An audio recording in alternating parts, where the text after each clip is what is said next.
Hey everyone, how's it going? How are you all doing? Nice to see you again. Hey Acri, what's up? How ya been? Let me boot up the game, but yeah.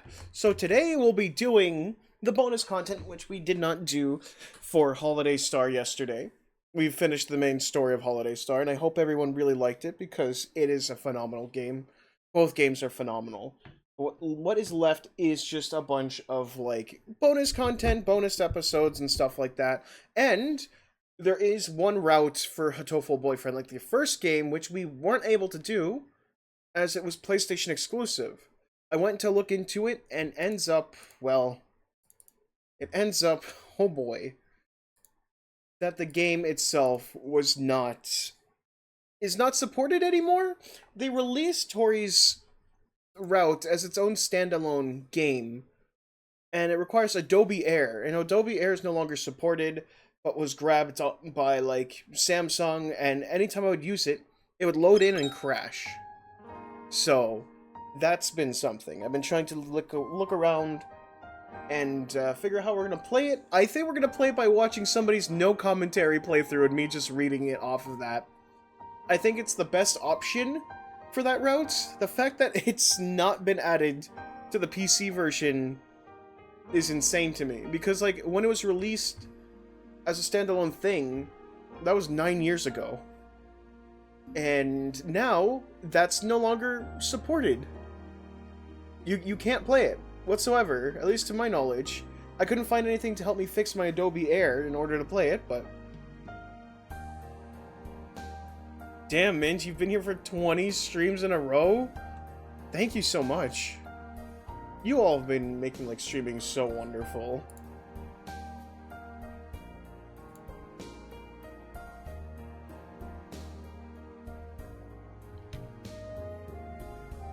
But yeah. So we're gonna hop right on to like doing some of the bonus content. Just giving people a bit of time to make it here if they want to. But we have the radio show to go through.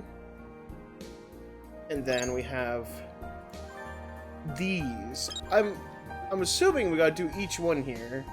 But the thing is picking out who do we want to do first for this one. I'm assuming this has to do with New Year's? I could be wrong. And then there's like these four tiny short stories. I don't know which like way we should play them in. I'm assuming we're supposed to play from right to left because they were adding the icons as we were going along.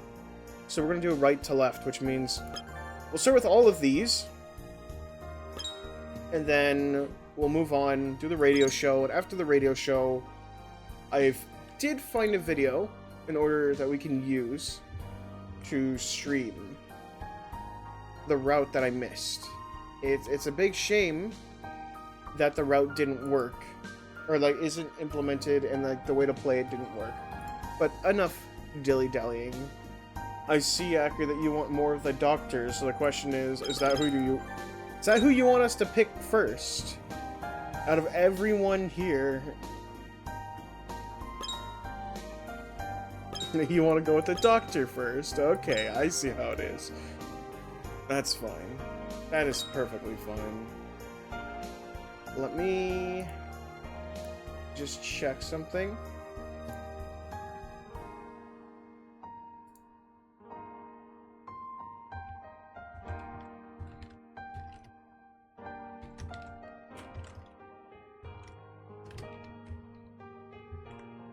Okay. I guess we'll start. Maybe I should get a glass of water real quick. I know. I'm severely underprepared, so give me a second here.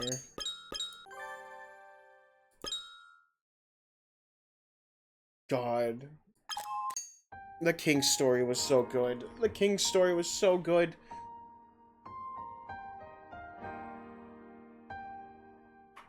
Give me a second. I'm just gonna grab some water.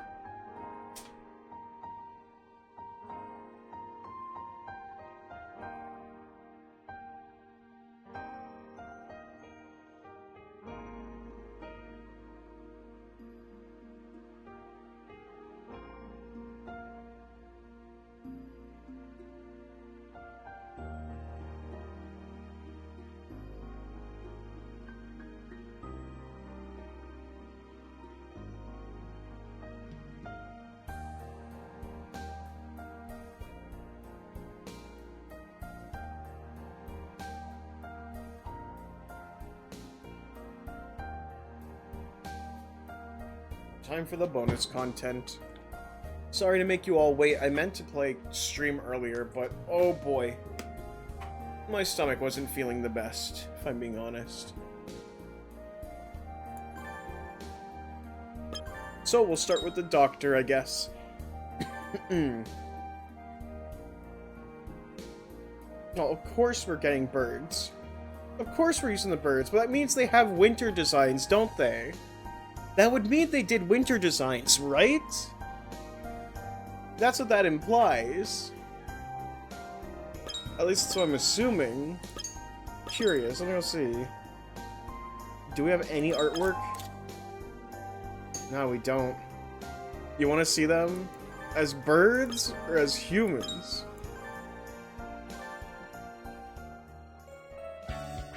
I didn't mean to click that. I didn't mean to click that. I'm curious. We're gonna go click the human one. If this is short, we'll see afterwards. Wow, what a New Year's. Wow. I decided to drop by the shrine for a visit since I was here anyways, but it's really crowded. Where do they all come from every year anyways? The shrine is usually so empty. I want to at least make an offering, but standing around waiting like this is breaking my heart.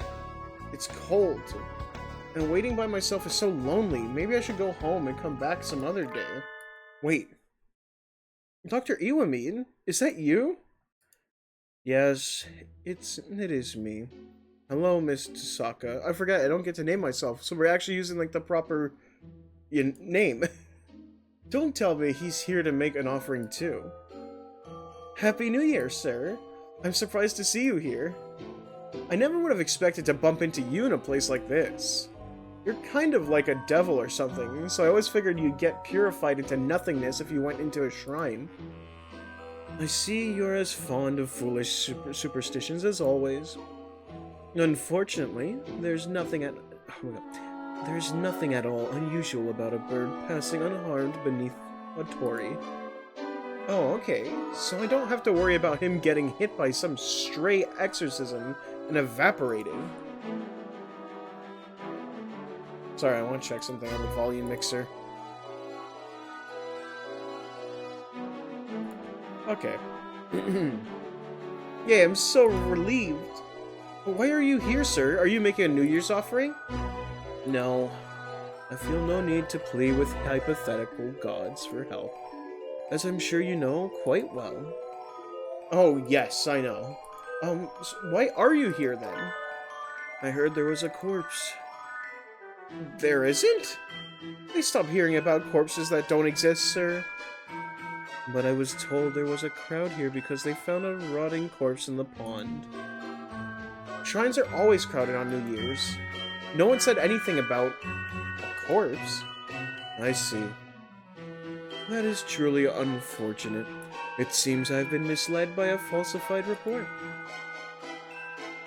Oh, are you going home already, sir? There is no reason for me to stay, is there? But you're already here, and it's New Year's. Want to make an offering with me? It's cold and there's a line, and I was thinking of giving up and going home, but if I got to wait with you, then I wouldn't mind.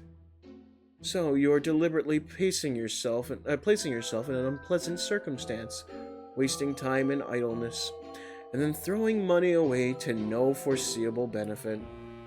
The mind wobbles. It gives me an amazed-looking sneer. Geez, don't you have any hopes or dreams, you diabolical partridge? Any romance? Getting turned down like this every time I try to do something with him makes my hunter-gatherer blood boil. I'm starting to want to just look up a walkthrough for him on Wiki or something. But this is a special day, and if I'm with you, then even if I catch a cold, you'll be able to give me pertinent advice. Look out for a walkthrough. God, yeah, it's pretty fucking silly. Please do not treat me as your personal medical advisor. I am not food of selfish children. And that is not what he said. I am not fond of selfish children. I'm sorry. I got carried away. Now, if you would be willing to take the place of that rotting corpse from me, then I might be of interest. You want to make an offering with a rotting corpse? What kind of pervert are you? Won't you be my rotting corpse, Miss Tosaka?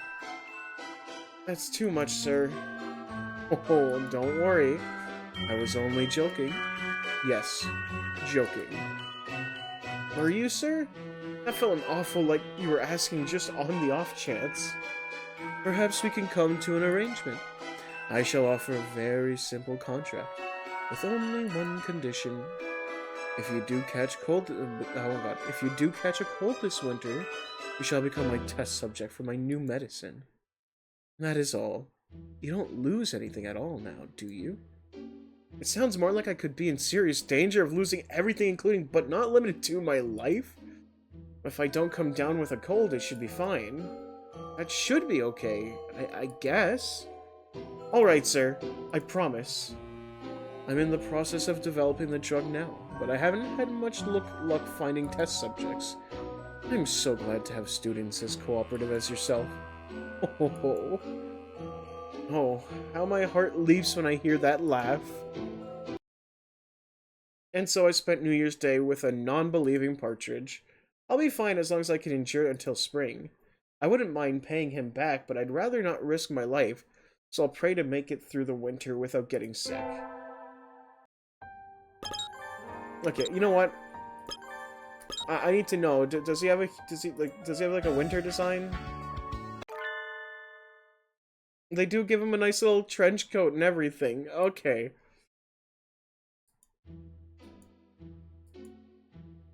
They give him nice like winter trench coats. So everyone has a winter design, I'm assuming. I'm curious. Who do we do next? Who should we go for next? He was animated a little? Like, he changes facial expressions? Are you telling me I should do this as humans? Is that what you're telling me?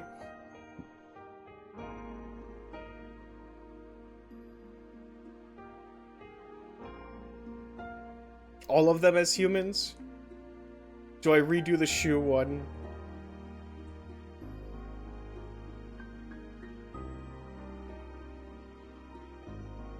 Yeah. Who do we pick next? I guess we'll be doing these as humans. You're very curious, aren't you?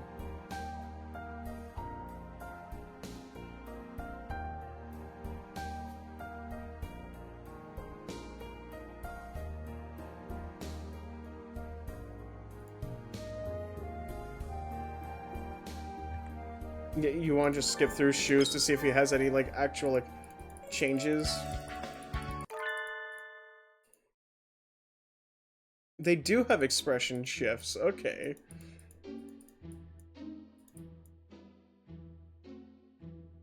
They do have expression shifts. You were right.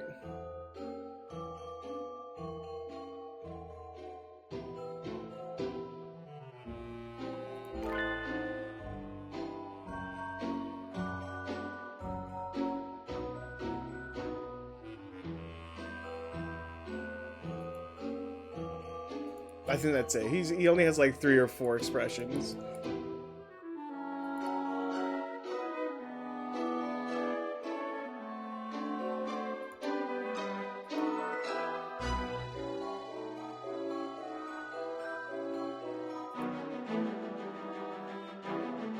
He smirks when he looks at the player, yeah.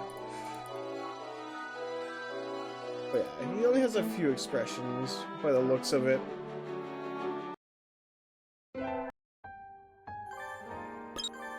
So who do we go next? Who do we go for next? You appreciate getting to see it. Now, bird or human? You want to go Angel, but which one?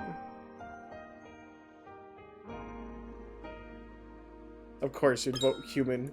You hate birds, don't you? All of them human? Okay. I guess because they do have unique sprites. Angel invited me to visit the shrine for New Year's today. Isn't he really Catholic, though? I hadn't expected to be invited out for something like this. I know you love the birds. I was just being silly. It makes sense to show, because they got unique sprites just for this. Maybe it'll turn out that he lives in the shrine. That is incorrect, Adele Blau. Oh, Angel. Happy New Year's. My parents, my parents in this world are not engaged in the business of shrines. They are of a clan whose August duty. Oh my god, my brain can't fucking read. They are of a clan whose august duty it is to market the silver being to this world. Silver beings? What are those? So they're not shrine keepers? How do people usually refer to their job? Fishmongery. Oh, I see.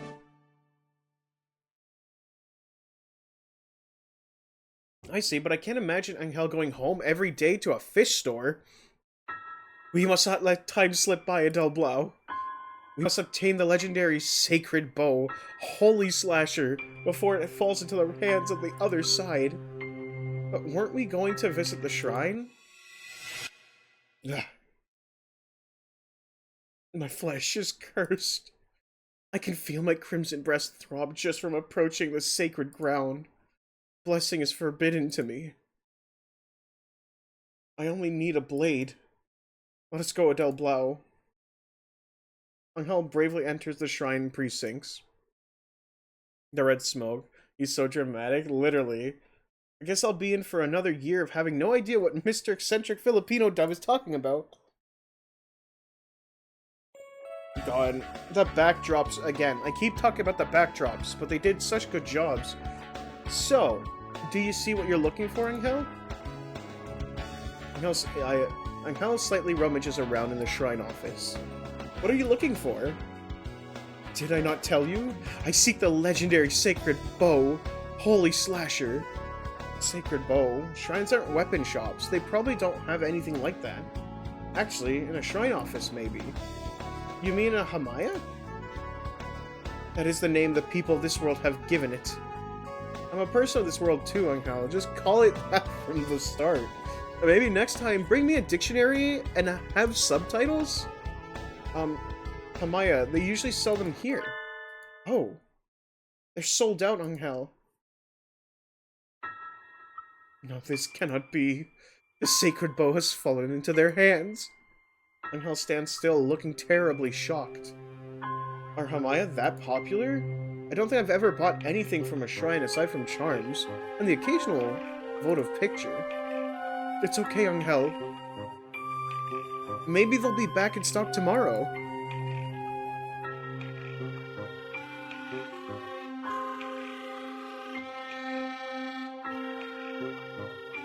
Are you suggesting we stand and fight on through this suffering despite having met with the deepest sorrow and despair, Adele Blau? I don't mind. You invited me because you'd be so lonely on your own, right? I'll come looking for Hamaya with you whenever if you want. Adele Blau. He seems relieved. So this is what it means to rescue a soul from an eternity of painful solitude. Oh, how on topic with this game. I thank you, Adele Blau. I'm glad we were able to fight alongside one another today. It was nothing, Angel. I hope we can find a Hamaya for you tomorrow. Indeed. See you tomorrow, then. Bye-bye. Wait, Adele Blau. Do you not feel something? Something? Like the winter cold? No. A creeping dread, a growing malice. Or perhaps a light? A light? The sky is the same winter sky as always, and the light from the shop windows don't look any different. What's he talking about? A world is but the light reflected from a fragment of the broken mirror. The fragments write out the destiny of every star in the heavens. Is your azure soul satisfied with the world and the fate you see before you now? Or perhaps it has been charmed by the fate written by a different shard of the mirror? If that is the case, then I shall.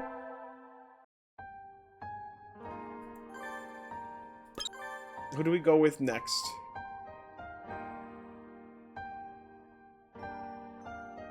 He's so poetic. He's so dramatic.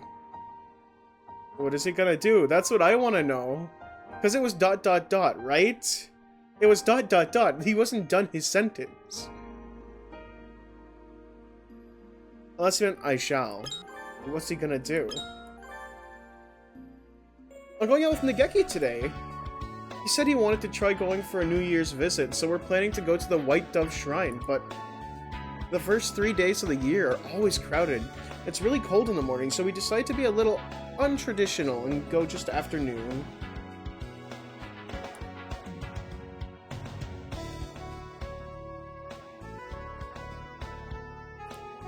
Of course, even if we waited for weeks or months before going, our first trip to the shrine in the new year would still be a New Year's visit. Nageki's delicate like the first flower of springs, so I'll have to make sure he doesn't push himself. You're here already?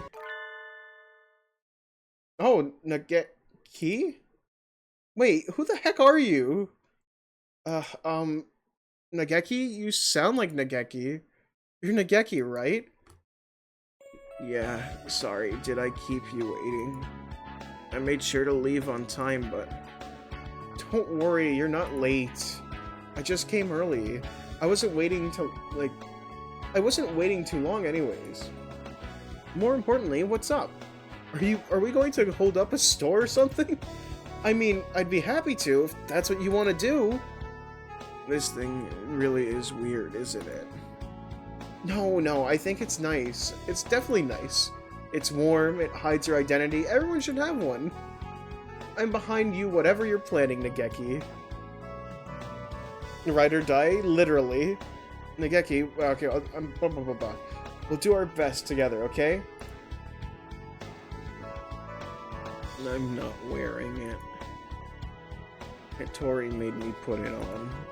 He said I shouldn't go out without making sure I was perfectly protected from the cold. Does that really mean wearing a balaclava, though? He made me bring a whole bunch of hand warmers, too. I don't think I'll run out for a week. Mr. Uzun does seem to be worried Mr. Uzun does seem to worry about you a lot.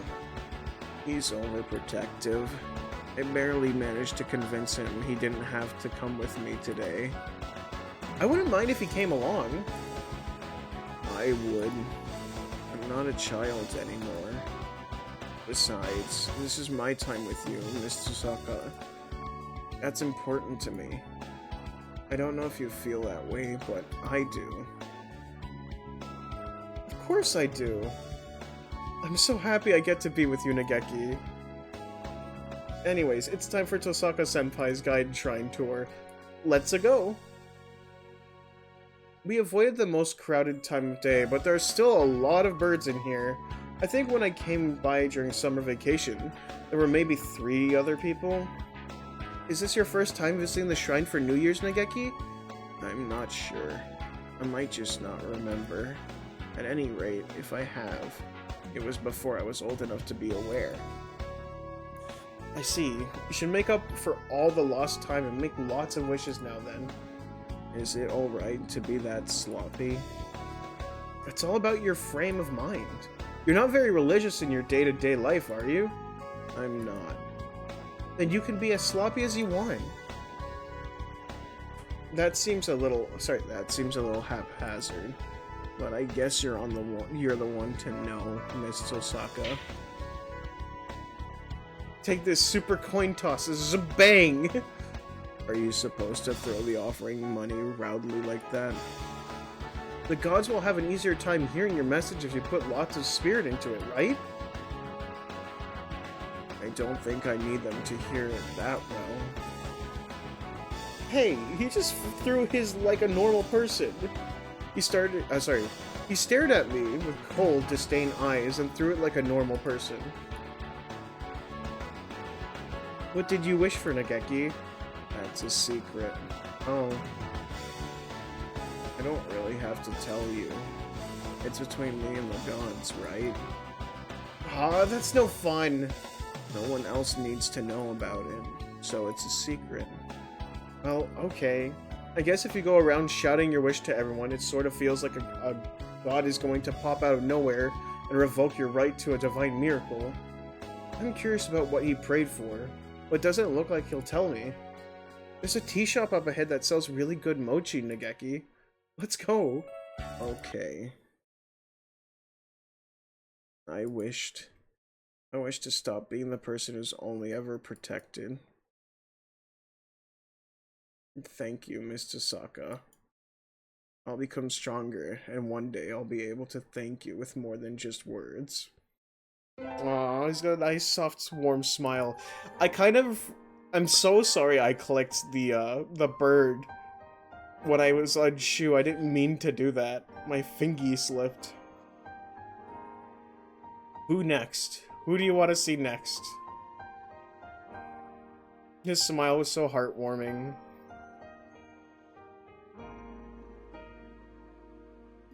Kazuaki? Okay. He's already equipped for the winter. Like, literally, he'll be equipped for the winter. He's got a shawl and everything. Happy New Year! It snowed last night, and I think I almost froze to death, but in the end, I survived okay. I'm glad it didn't pile up, though. It seems like I have a near-death experience or two every winter. Maybe I should do something about that. The White Dove Shrine, where every birdie comes for their New Year's visit, is in a little hilly area, a little ways away from the center of the town. But it doesn't look like the snow piled up much here either. There are little drifts here and there, but the sun's out now. It'll all melt pretty soon. Here's for the new year and gone within the day. Very wabi-sabi. Yes, yes. Leftover snow is very elegant.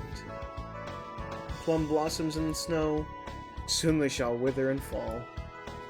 Even if it melts. Oh, Mr. Nanaki! Happy New Year! But what's with the weird incantations? It's not an incantation. It's from the... Oh my god. Manushu? Didn't we do that poem in class just a month or two ago? Did we? I forgot everything I learned in the entire semester as soon as I turned in my last final. Literally, that's a mood, though. I swear. I have that same feeling. I had that same feeling back when I was in school. I do not recall, sir. Oh. Maybe the problem is with my instructions. I'm sorry. He seems incredibly disheartened. You need more emotional bronze, sir. Please don't look so down, Mr. Nanaki. I feel like I'm bullying you or something. I'm just not diligent enough. Please don't be sad. You do just fine. You're so nice, Sasaka. But don't forget to review. Don't forget to review. You might have proficiency tests coming up soon. If you make me start thinking about proficiency tests first thing in the new year, then I'll be the one who's sad. Anyways, are you here to visit the shrine too, sir? Wanna go together? Would that be okay? Are you sure you'd like to go with me? I'm alone today, too. Oh, I see. Okay then, let's go. Thank you, Tosaka.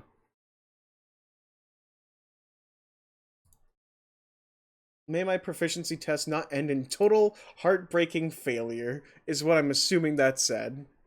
May I become a little, even just... Sorry. May I become a little, even just a tiny bit, would be okay. Less emotionally delicate.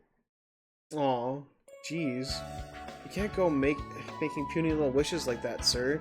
That's why you're emotionally delicate. Wish for something tougher, like I wish to attain the spirit of a mighty conquering emperor or something. Yeah, because that's what all her fucking wishes are. All her wishes are just, like, very fucking evil. Really? I'm not a hunter-gatherer like you, Tosaka. I wouldn't want that. I'd be happy just to be a little more average. Mr. Uzun said so, too. He complains about how you get offended easily and always starts crying. It's way too hard to pick his words that are carefully. Oh my god. It's way too hard to pick his words that carefully, so he wishes you'd shape up a little. The lack of punctuation kind of screwed me over there, sorry. It does always point that out to me, too. And Dr. Iwamin said he'd never seen someone as delicate as you before, and wants to use you for some experiments. What? That's scary! Did Iwamin really say that? He did his creepy laugh, so I don't think he was too much more than half serious. What? There are tears in his eyes already. We pick on you because you cry this easily, sir. Poor guy. I'll be spending a lot of good time with you all, so I don't need to get better. And I'll do my best on the proficiency test, so you can try hard with your mental training, right? Maybe you'll at least harden your tears ducts a little. Thank you, Sokka. I'll do my best. Oh, come on, don't cry! I hope your reputation for total uselessness recovers fully. That's not right, Sosaka. If it did that, I'd be useless again. Dream-crushing failure is what it said. Okay, so I was close.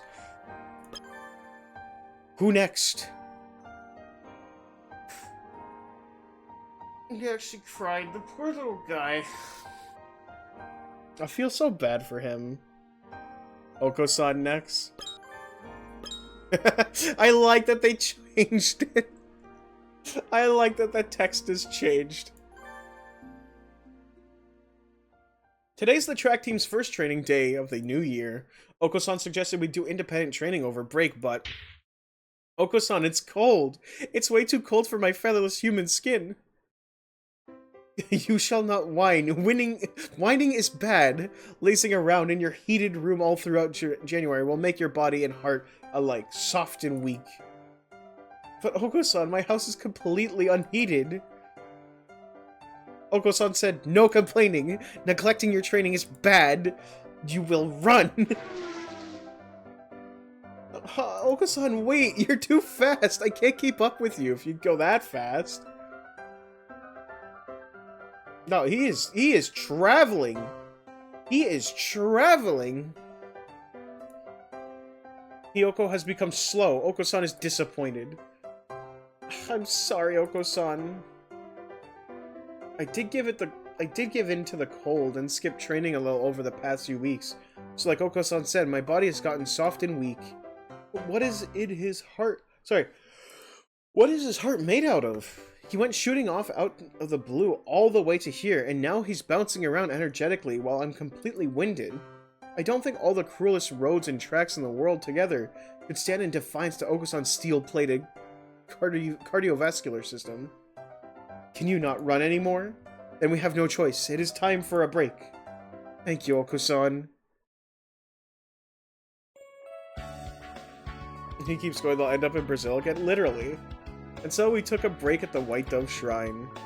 It's still really early, so there aren't too many other people here. Did you come here to make your offering on New Year's Day, Oko-san? Oko-san believes only in the Pudding God. Right.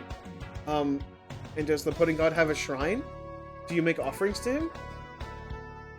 Unnecessary frivolity. The spirit of Lord Pudi is with Oko-san at all times, in all places. Huh? So if he's with you all the time, you don't need to go out on New Year's to say hello to him?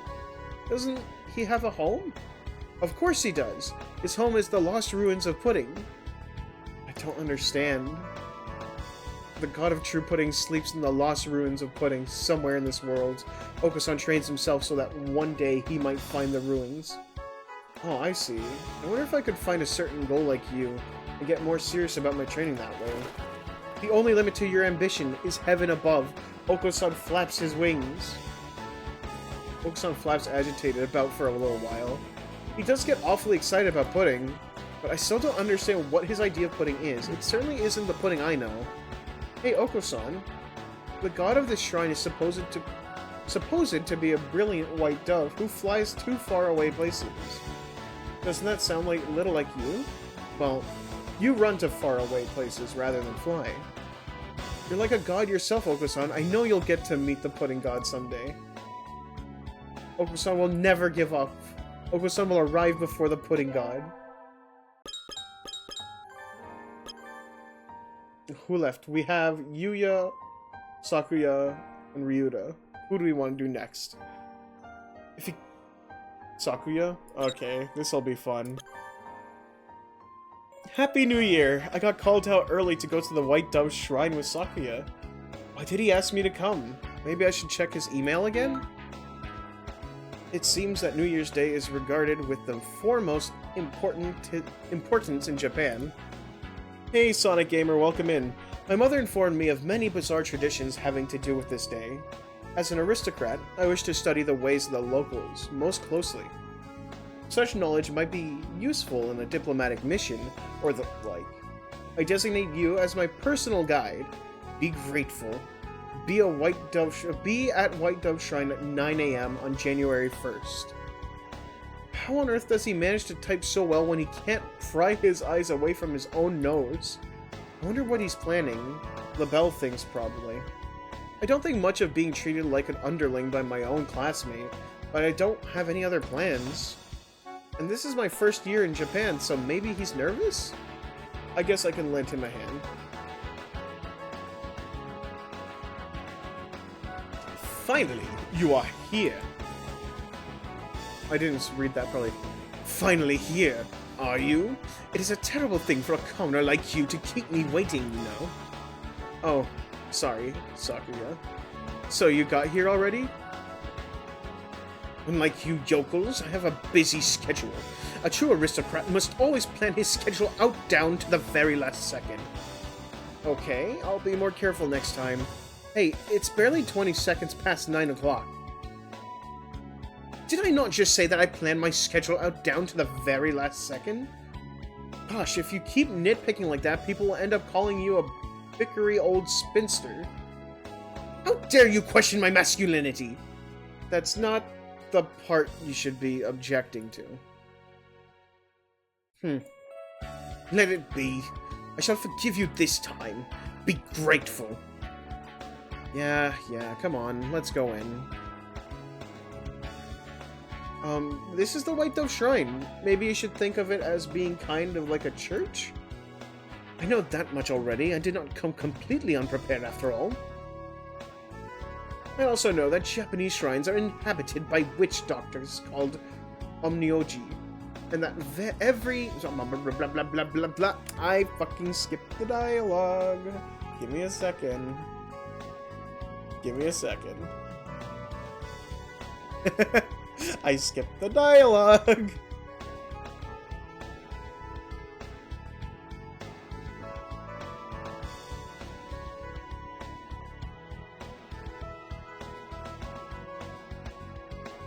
There we go, I got it. I also know that the Japanese shrines are inhabited by witch doctors called Omnioji, and that every night they crawl out of wells and appear on television screens in various places. Anywho, see their image on the screen will meet a terrible and bizarre death before long. A terrifying tale indeed. And yet all these people gather at the shrine once a year. Japan is a mysterious country indeed. And you heard that story from... my mother? Yeah, I thought so. Oh no, I'm getting terribly interested in Sakuya's mother. What kind of person is she? Is she telling these things in honest misunderstanding, or is she just setting him up to embarrass himself later on in life? Unfortunately, I don't think there are any Omnioji around anymore. They show up in old stories, but I've never seen one. I've heard that they are special beings who live in the world behind our own. It does not surprise me that a mere high school student like yourself has never seen one. I wonder about that. Your mother taught you most of what you know about Japan, right? Have you ever tried asking your butler about things? Albert? He has never left France before now. I do not think him a reliable source for information on foreign cultures. I don't know, he seems like the serious type. Maybe if he'd been well informed about Japan, Sakuya wouldn't have come here with all these strange ideas. Anyways, I wish to throw some coin. Where is the target? Direct me. Throw some coin? You mean give an offering, right? You Japanese celebrate the new year by throwing coins at evildoers, do you not? I wish to try it. Where do we go to take part? Sakuya, no! Nobody throws money at people now. If you put it like that, it's like the offering box in some sort of criminal. Sorry, it's like the offering box is some sort of criminal. I've brought with me some heavily silver coins of classic Roman manufacture. I believe we will find them impressively lethal. Ho ho ho. Sakuya, I'm trying to tell you, you don't throw the money at any birdie. I bet he gets please listen carefully written on all his report cards. Explaining ethics to him from the ground up is going to be hard, but he did ask me for this. I better do my best. That was cute. Dang, his expression. What, was he like too grumpy? Is that what you're reacting to, his like grumpy expression? Now we have these two left. Maybe I might read you. I don't. We already looked at the doctor. We already did his story, but maybe I should read him. I'm going to the shrine for a New Year's visit with Yuya, even though New Year's was a few days ago already. He hasn't come to school much since sometime last semester. He seems really busy, but what has he been doing? Maybe he's been job hunting? You know what I'm really liking so far is this short episode has a lot of backgrounds we have not seen. Do you know what I'm saying? A lot of these locales we have not seen. There's so much, like, there's so many illustrations made just for these backdrops. It's kind of crazy.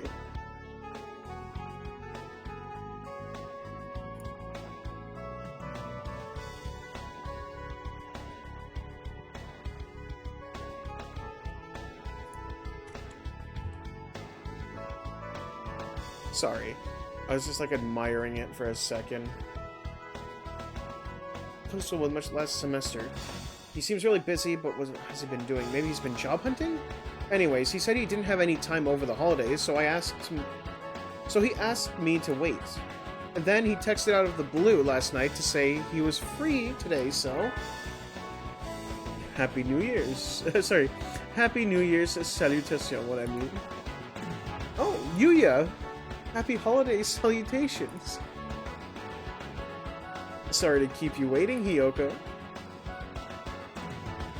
I always tried my utmost to never keep a lady waiting, but alas I wasn't able to get away until just now. You're still really busy, aren't you? I shouldn't have pushed you so hard to take me. No, don't make that unhappy face. It doesn't suit you at all, mon ami. I cannot express with mere words how much I've looked forward to seeing you again, Hiyoko. Time spent with you always flies by at the speed of light. So let's go.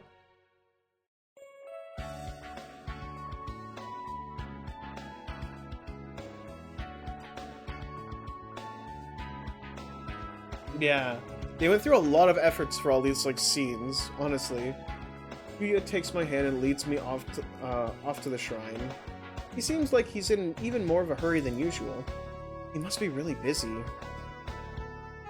How long has it been since I came for a New Year's visit? Quite some time indeed. And the season is practically over now anyway. It's true, the shrine was crowded during the first 3 days of the New Year's, but now it's practically empty. I don't mind a lively crowd, but I'm glad there's no one to disturb us here now. I'm not falling for that, Yuya. How many other girls have you used that line on by now? You're as cruel as ever, mon ami. No, you're the only one. You're the only one I've made time this winter to meet. He whispers to me, an unusually serious expression on his face. Stop it, you're gonna make me melt. I already know you're not completely made of cheap pickup lines and flashy floppiness. I haven't met privately with anyone at all recently, in fact. 3rd years like you really are unimaginably busy, aren't they? Don't worry, mon ami. You won't end up like me. I'm just having to work extra hard now because I've been an unusually total failure. So you're studying like crazy for exams now? No, not quite. Let me give you a hint, mon ami. Lots of important corporations have parties during the holidays. Many well-known people go to these parties. Each one is a potential jackpot for the villains who sulk around behind the curtains of society. And if you turn that around, every potential jackpot for a villain is an extra busy assignment for a hero of justice. See what I'm saying? So, So what? I had a dream like that anyways. It was a dream? Sorry. Just kidding, just kidding. Like you said, I'm just having to make up for all the slacking off I did earlier as exams draw near. Jeez, don't tease me like that. I didn't realize you were planning to go on to university, though. Where are you thinking of going? That's a secret, I guess. I'll be leaving the school, and it's probably best if you don't know where I go after that. Don't tell me you're going somewhere so seedy and low-end you don't even want to say. Well, I wonder. My lifestyle is certainly seedy enough. He did it again. Sometimes he says stuff in that self-deriding or maybe even despairing way. He's usually so cheerful, so whenever he does it, I don't know how to respond. I think you're a better person than you think you are, Yuya. Sakuya and the doctor are always chewing you out, but you shouldn't let that get you down. Just do your thing and be yourself. And that makes me happy. Hearing you say that puts a pride back into my little dove heart, mon ami. I'm glad we could meet today. I'm very grateful. Thank you, Hiyoko. And now there's just one more, right?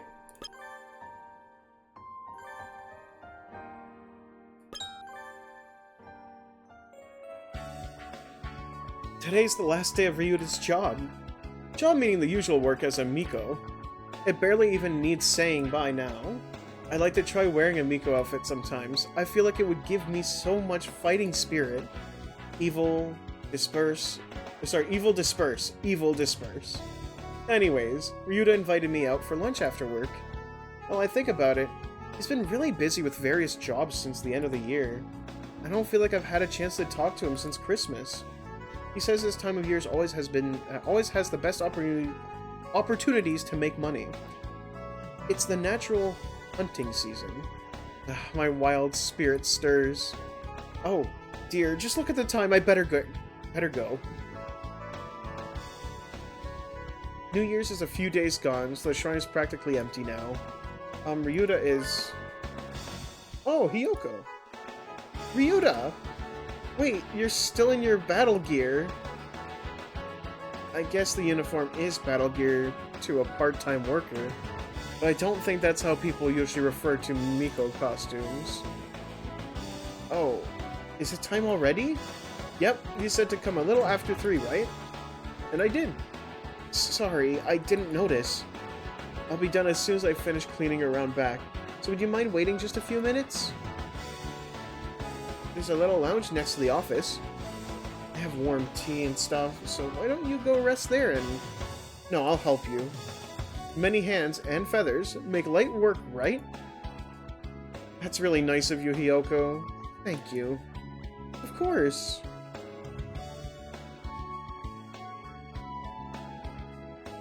Thanks, Hiyoko. The priest said to thank you too. Opening the new year with a good deed. Karma pay off, please. Let's head into town then. What would you like to eat? I got my pay, so I'll treat you. The cozy outfit's really cute, right? Really? Are you sure? New Year's generosity? It's my way of thanking you for helping with the cleaning. And I got to work a lot this year, so I've got a little to spare. You sure do like udon, Hiyoko. It's good. Yeah, it is. I'm really impressed that you get it even when you're eating at a family restaurant, though. I can feel the strength of your conviction from here. Don't make me sound like some weird cultist who only ever eats udon. I have days when I don't eat udon, too. Maybe once every 6 months or so? That often? Sorry, I figured it was more like once every 3 years or so. Oh my god, I keep skipping dialogue. You're gonna have to forgive me on that one.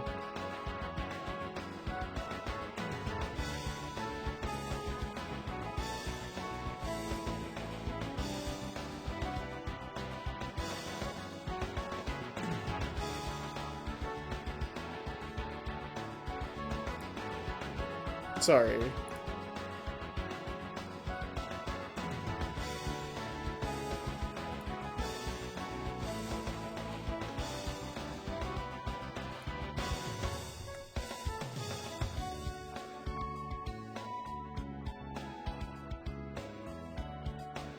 Okay, so, like, what I skipped was sorry.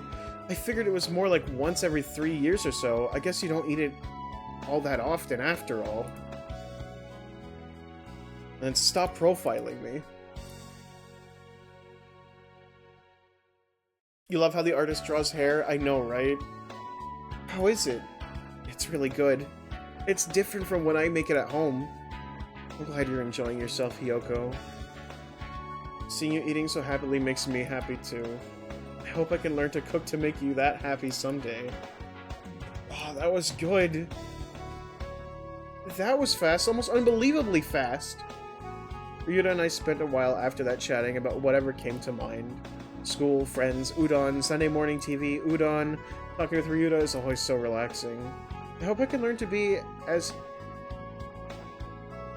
Oh my god, I can't say that. Iyashike as him someday? Another special background. Yeah, they made so many backdrops for that. It's kind of crazy.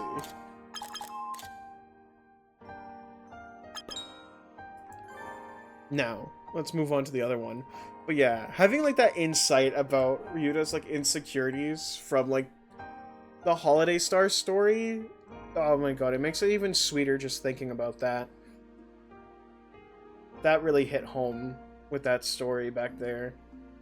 The insecurities he had regarding the protagonist. Short episode, Legumentine's Chronicles. The most nervous day of the year is here again.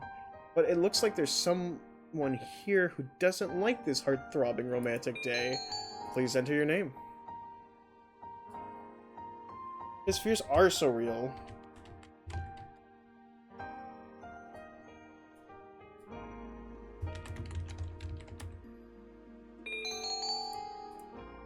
Yes. Again, is this not a new background? How many backgrounds do they make just for the short episodes? Oh my god. We've got a lot of deliveries here, sir. Where shall I put them? Deliveries? I had thought the first run wouldn't be arriving until next week. These aren't magazines. Sorry, these aren't magazines, sir. They're beans. And who here sent away for beans? Oh, right, this is your first time. It's a tradition, sir. Readers always send bean addresses to their favorite characters on Legumentines. They send them to their favorite characters? Ridiculous! I've never been given beans in my life, but these people send them willy-nilly to a bunch of two-dimensional birds? Well, you're not very popular, sir. This is a gross injustice! How dare they all have fun without me just because it's Legumentines? I don't think anyone sends beans to the editor-in-chief anywhere, sir. It's really not worthy of... Oh my god. It's not worth worrying about. No, this is a grave state of affairs. We must cause swift and terrible retribution to fall on the heads of those who dare have fun without me.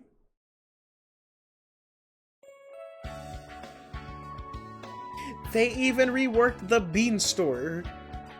It looks dreamier. Do you know what I mean?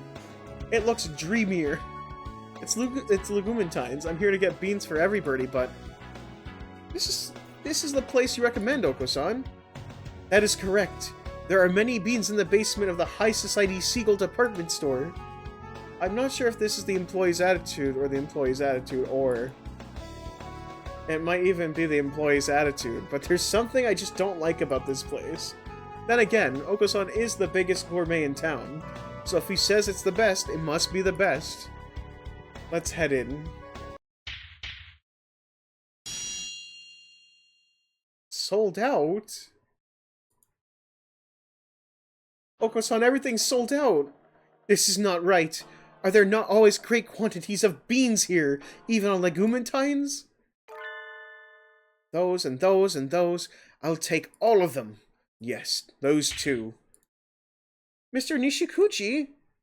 Hello there, Stella. Fancy meeting you here. This is miserable and unmanly market monopolization.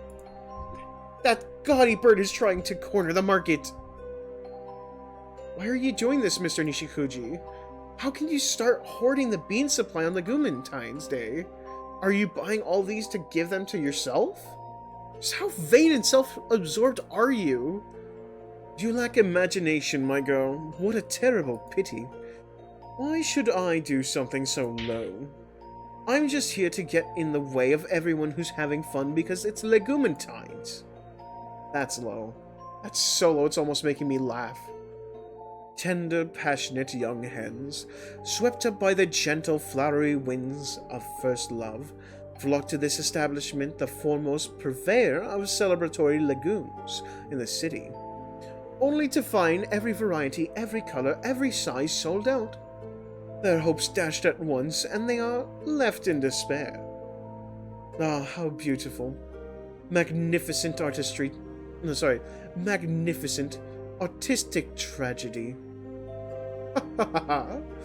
This seems a bit convoluted, even for Tokusatsu's villain plan. You'll never be happy with yourself if you keep thinking like that. Act your age, Mr. Nishikuchi. Here. What is this? Courtesy beans.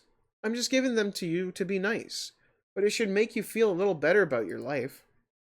Do you mock me? No, I'm just being polite. You're mocking me.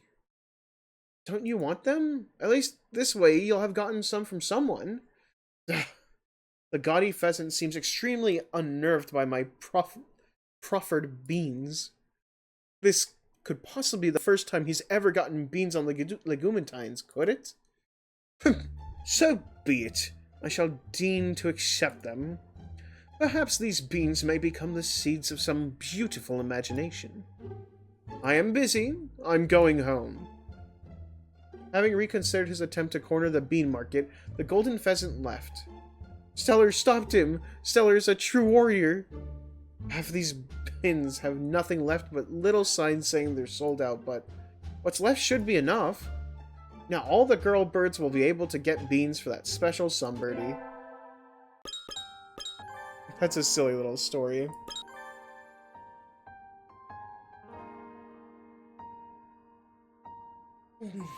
Sorry, just stretching a bit. Short episode, Midnight Attack of the Nightmare. The gathering of the brilliant lights shall take place in the promised land, in the darkest hour when the eye of heaven close. Can the Crimson Fallen Angel overcome his trial and arrive in time? What do you think?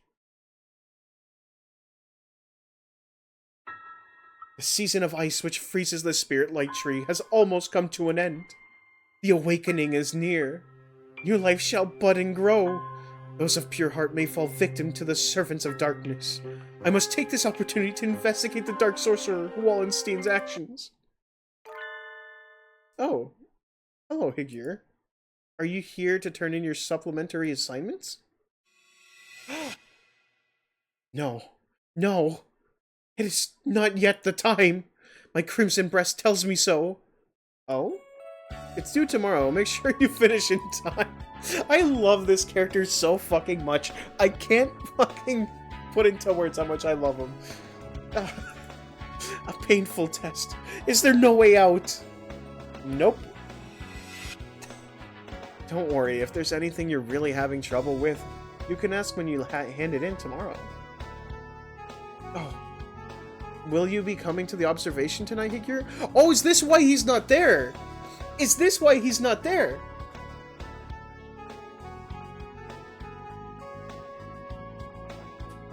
What? Will there be a gathering of the brilliant lights? Yep, that's right. There's a total lunar eclipse tonight. They're opening up the roof tonight so we can all watch. It'll be late, so make sure to dress warmly if you do come, okay? Well, not backstory, missing plot. My evil scarlet eye reflects a dreadful spectacle. The dead on all sides. No, the frenzied moon was the cause of it all. We must not repeat this tragedy. The dark tree roof can wait. I must prepare for the gathering of the brilliant light. Is this his fucking dorm room? Are we in his dorm room right now? The pancake of blue. Oh my god, I can't say this. I don't know how. The Panchaea of Blue Vignana? Lunario Carmine. The legendary Sacred Bow. Holy Slasher. Will I require anything more? On nights when the moon is swallowed by darkness, the barrier between the world of the surface and which is hidden behind it, Telna grows thin. A terrible threat shall descend when the eye of heaven closes. If it is as the forbidden epic relates, the name of the threat alone can control the great vastness of darkness. It is just his room. Oh my god. Yoshio, aren't you going to school to see the moon tonight? Are you going to eat before you go? I will eat and then I will go. Come down in 30 minutes then, okay? When are you leaving the house? At 11. If I fall asleep, then wake me. I like how he's not even in character. He just breaks. Okay. Thank you, Mom. Gaze into the dark void of space, O holy slasher. You and I together shall pierce these accursed midnight heavens.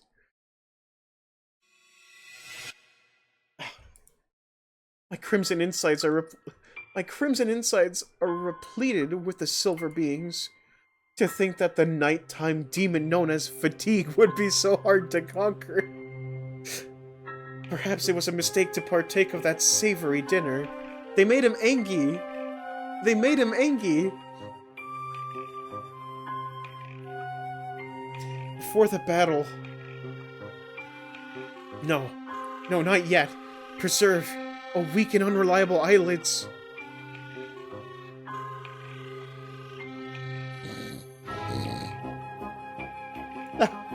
Nonsense. I am the Crimson Angel Judica. I shall not be vanquished so easily. Weren't you going to the school, Yoshio? It's past 11. Yoshio? Yoshio, wake up! Oh, Yoshio. If you're going to sleep, at least get into your bed. There we go. So he was supposed to be there, he just fucking fell asleep. That's so fucking good.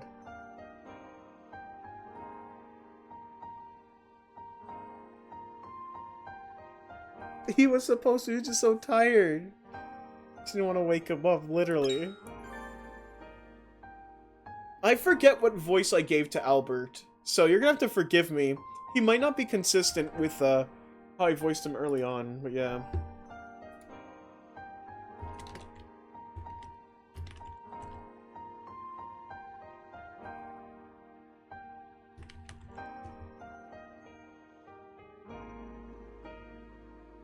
My goodness, though.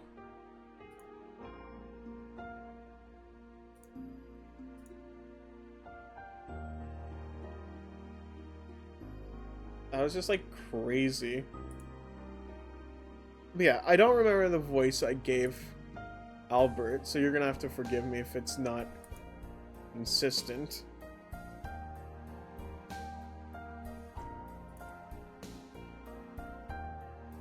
Okay.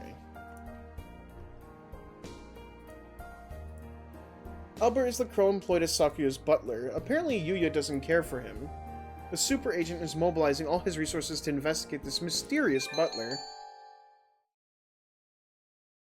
Yes. This is terribly suspicious. A footprint here, another there. I don't want to consider this possibility, but perhaps... Salutations, Sakuya. Ah! The idiots always come crawling out of the woodwork as soon as the frost melts. And by idiots, I mean you. Harsh from the get-go, as always.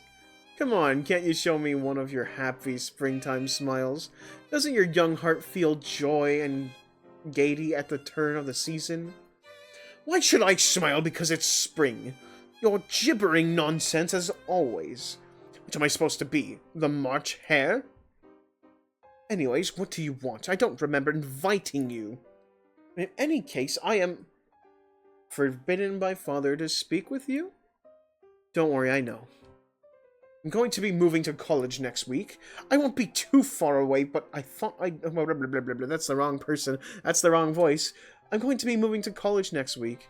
I won't be too far away, but I thought I'd drop by to let you know. Now, why would I care where you live? Were you hoping for a surprise housewarming? Well, you know, as your brother, I'd be really happy to have you drop by once in a while to hang out, if you feel like you know.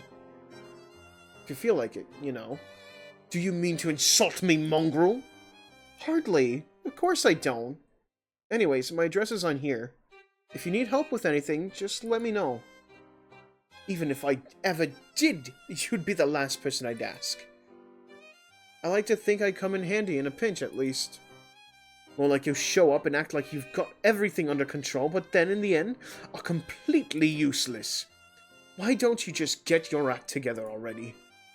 Sharp words. Oh, sharp words. Now, not that I mind. In that case, why not give me a call when you're not in trouble? What are you talking about? Do you think I have the time to be? Master Sakuya. Ah, Albert. What is it? Your afternoon tea is ready, sir. But you appear to be busy, so shall I serve it later? No, I shall take it now. Pay this imbecile no mind. Understood, sir. Right. We're brothers, no need for the formality. That is not what I meant. Will you be staying for tea, Master Yuya? Nah, I'll pass. I'm on my way to meet someone. Nice talking to you, Sakuya. Adieu. Now, where in here is the man with the yellow crest? Ah, there he is. Sorry to keep you waiting. Not at all. You're just on time, Sakazaki Yuya. Sit down, I'll make this quick. The info you requested came in. I had them do a background check on Albert, the crow working for the LaBelle family. That was fast. What did you turn up? It's just as you thought. He's not a butler. Right. Had you already found something out? No, it was just a hunch. I never feel comfortable around him. Were you poking into his history just because you don't like his personality? Hardly. I'm not that childish. You can feel the tension just by standing next to him. He doesn't feel like a servant at all. Is he a spy? It takes one to know one, as they say. No, but you're not far off. He's an assassin. Huh? Who's he targeting? The head of the family? Or... Calm down, youngster. He's been with the LaBelle family for more than 5 years. If he was after one of them, he'd have done it by now. And been gone years ago. But he could be waiting for a signal. Can't really argue with that. Sit back down, Sakazaki. Killing is his job. Confronting him without knowing his target or client is too risky. True. Sorry, let me know if anything else turns up. That's better. Know your opponent before you strike. His full name is Albert Alain Alcan. People in the community know him as the Faceless Triple Ace. Sounds like something out of an RPG. His high success rate has earned him a reputation, but he doesn't stick with one client too long, so not many people know what he looks like. That's where it comes from. I think he turned up. Oh my god, I did it again.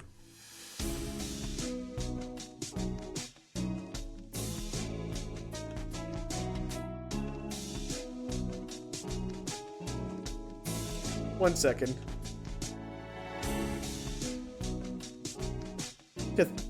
To think he'd turn up now of all times. Thank you, Akri. Appreciate it.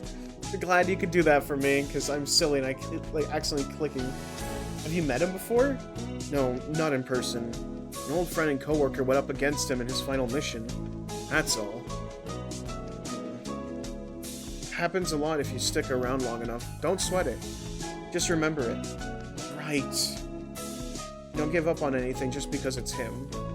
We'll stay cautious and investigate everyone involved with the LaBelle family. I'm going to stake out the mansion. I'll let you know if anything happens. So is that why he showed up with an anti-material rifle? 'Cause that's a really specific thing to bring. And now I've been standing here for a few days and nothing happened.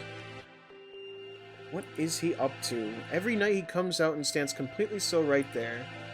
Is he watching for intruders? I can't read him at all.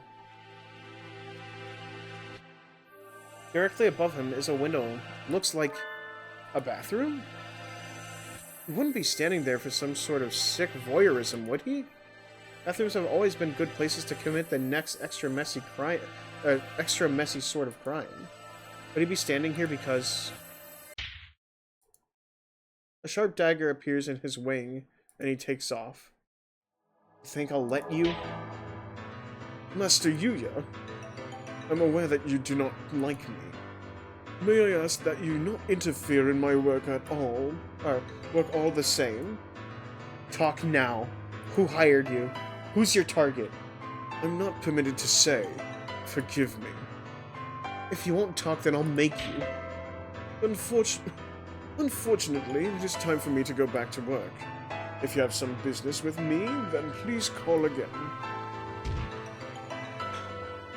Sakuya, run. Run, Sakuya. It was a success, sir. Well done. Did you take them alive? They surrendered as soon as they saw my blade. Sorry. They surrendered as soon as they saw my blade. I took them without injuring them, as you directed me to. No! Don't hurt us! I knew it was you, you reprobates. You will feel the back of the hand of justice for this. First I shall... Get away from him, Sakuya. What are you doing here, Sakazaki? Albert is after your life. Get out of here. What is happening? You seem to have misunderstood. These white things have been infiltrating and making use of my bathroom for the past few days. I asked Albert to capture them in the act. Infiltrating? Of course. What a nice bath it is! Miru and Kaku's favorite. That doesn't mean you can just come in and use it. But wait, do you know who he is? What on earth are you talking about? Albert is my butler. Nothing more and nothing less. I saw him with a dagger. I told him he could threaten them into submission if they resisted. Sakuya, he's an assassin. Yes, and? You already knew? Correct. What's going on here? You know who he is, but you keep him around anyways? Yes, that's right. Is there something wrong with that? Of course there is. A professional assassin wouldn't place himself in an aristocratic household just for fun. He must be after you or your father. There's no other way. Ah, I see. You've misunderstood terribly and came running here to tell me about it. How like the commoner you are.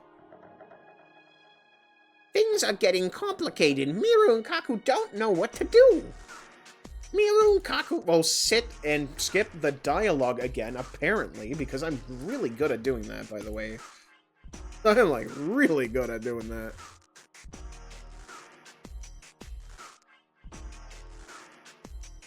I'm really good at skipping the dialogue today. 1 second, I got it.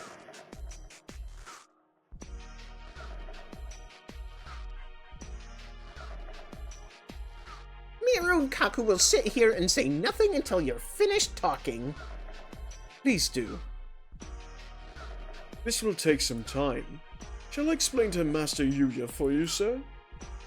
No, it's fine. I'll do it.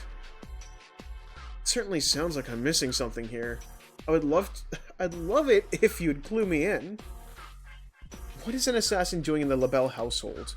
Who is he working for? As you can see, he's working for me. As a butler, and as an assassin. What? Have you sunk that far into intrigue of nobility, Sakuya? No! Lump me in with those fools who can't get anything done without sneaking around in the shadows. But you employ an assassin. That's right. An assassin needs a target. Who are you after, Albert? Master Sakuya. What? I knew it. I can't let you live. Good gracious, calm down before someone gets hurt. Let me tell you the story from beginning to end. Then maybe you'll understand why I keep him with me. It must have been about 6 years ago now. I was still living in the mansion in southern France. That's such a beautiful building, by the way. Albert arrived just as Albert arrived just as the last leaves were falling at the start of winter. Apparently, he'd been referred to by the head butler, and so he was hired. My first impressions of him was as a disturbingly elaborate apparatus. He was always businesslike, and after a while I started to doubt that he had emotions of his own. While he was the most capable of our servants, his cold demeanor made him hard to approach. It was a little questionable for a butler. Even the other servants found him distasteful. I felt some respect for his capability, though. He would wake before anyone else and only go to bed after everyone was asleep. Or maybe he never slept at all. I don't think anyone ever saw him fall asleep. Good night, Master Sakuya. What about you, Albert? What about me, sir? Aren't you going to sleep? You were out late on an errand for father last night. Were you not? That was nothing, sir. Please do not concern yourself with me. In any case, he worked hard. He never missed a detail. He was strong and he was smart. If it weren't for his attitude, he would have been the perfect butler. He could easily handle the work of 10 people. Soon the servants who had always trailed after me grew fewer and fewer until it was just Albert and me. The incident happened on a snowy night in late winter. Father, mother, and the other children had been invited to a party across the border. I was entrusted with the house, and the preparations for an assembly we were planning to hold in the mansion soon after. It was a great honor. Father had already singled me out as his favorite for the succession. It was an opportunity for me to gain some of the experience I would need as the next head of the family. But there was others who didn't think so well of me, and that snowy night must have seemed the perfect chance to get rid of me once and for all. Let me go. Who are you? Such fine plumage. You are the 4th son of the LaBelle family, yes? Who's asking? Unhand me, villain! There are some people who feel that your life places them at a disadvantage. And you're so young, too. What a pity. But this is my job. You've only your blood to blame.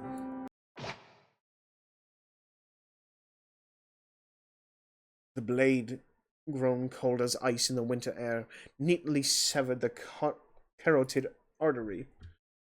Brilliant red spread wildly across the hard floor, but it wasn't coming from me. Albert? This was not the most desirable outcome. The assassin who had pinned me from behind crumpled silently to the floor. Standing on the other side of the pool of blood was the Black Crow. Albert wiped the blood from his blade and knelt to examine the corpse. I must thank you, Albert. If you had been a few seconds later... Yes. After a few seconds later, I too would have been unable to fulfill my contract. Contract? Albert was leaning over the body and I couldn't see his face. It was probably as blank as always anyways. But unfortunately, it would appear that my client has voided the contract anyways. This is the same paper as was given to me. I won't be removing you now, Master Sakuya. Gruesome intrigues aren't uncommon among the powerful elite. It was the first time I'd been involved in one myself.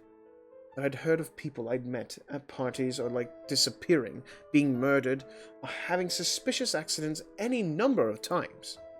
But I didn't understand. An assassin was targeting me. Albert killed the assassin, but Albert was targeting me as well? Was this just a fight over prey?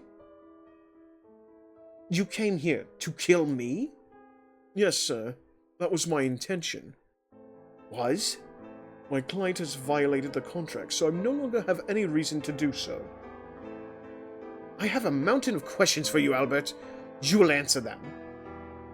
All pacts of confidentiality have been voided by the client's violation. What do you want to know, sir? He remained as distant as ever while I questioned him. Apparently, the circumstances were as follows. There were 5 children by different mothers in the LaBelle household. An elder sister, an elder brother, twin brothers, and me.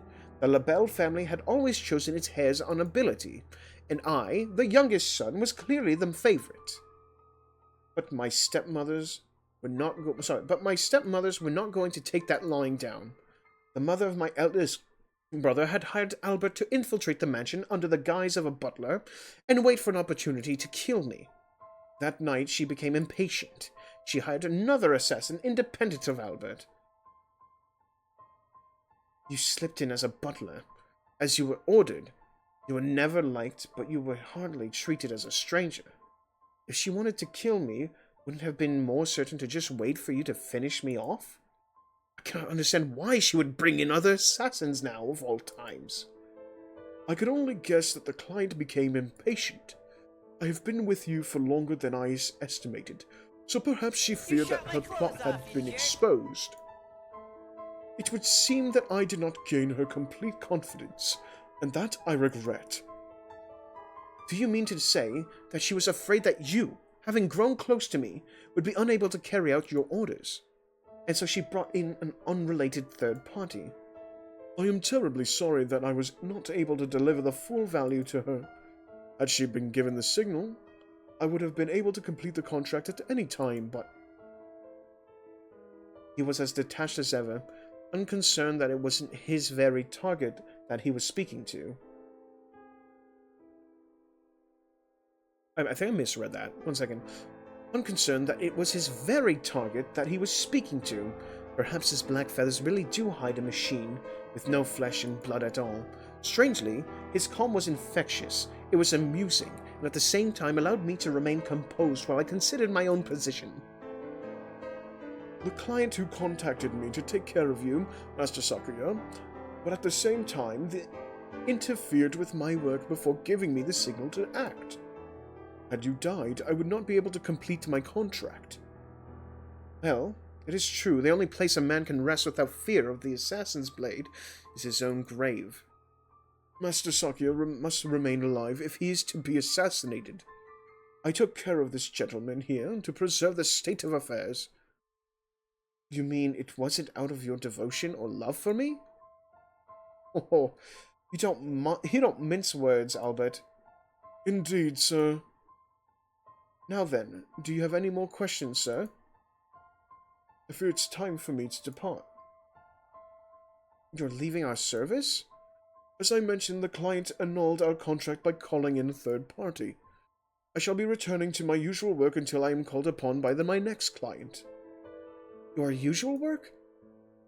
Wait, couldn't you be rehired and come after me again? I cannot say. That would depend on who approaches me. I was sure after that night's events of what I had suspected all along. He had probably thrown away whatever emotion he was born with long ago. He followed his own rules with the utmost perfection, and beyond that, nothing. He would leave the mansion, and if he were to hire to target me again, he would kill me without hesitation or remorse. Wait, Albert! I shall not allow you to leave. Stay! I'm not a butler, Master Sakuya. This mansion is not the place for me. I will hire you. If you mean as butler, then I must refuse. If it is as an assassination you are after, then we can talk. If I let him out of my sight, he will surely become a threat. I have to keep him here. But I can't hire him as a butler. A bodyguard? No, he wouldn't accept that either. Meaning...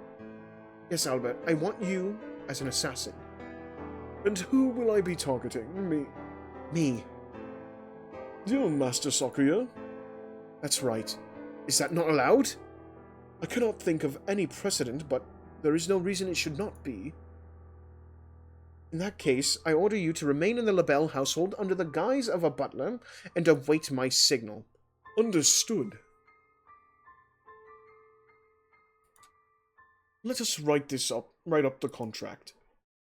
Aka, you're saying this is honestly the most clever solution? Hire the people who could have killed you? Literally. In other words, I am Albert's client and his target as well. Clever, don't you think?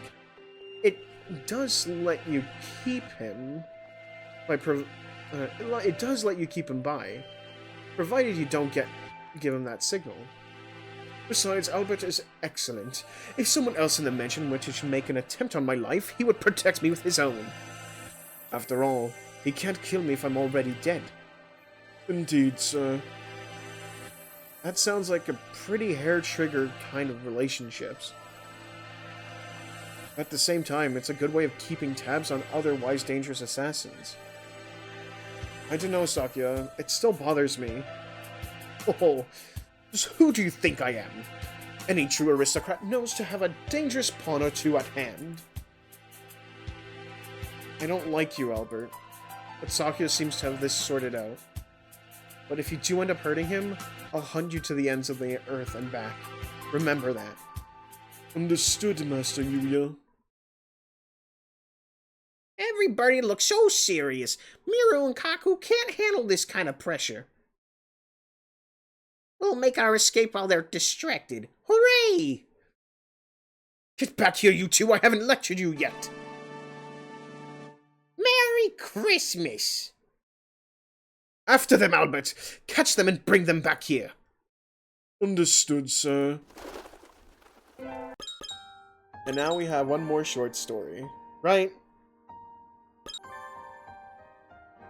Preliminary inspection. The greatest event in bird high school career, the field trip. A little before every birdie puffs up their chests with excitement, the professors of St. Pigeon Nations go to do a preliminary inspection. Hitori, Kazuaki, and Shu walking around Kyoto. That is so confusing.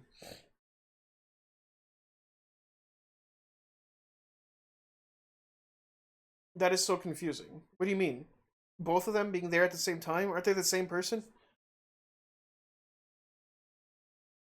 It's a pigeon-oriented tour.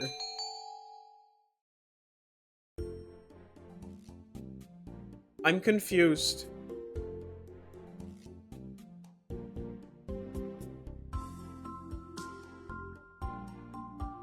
Oh my god, this song. I haven't heard this song forever. This might be weird to say.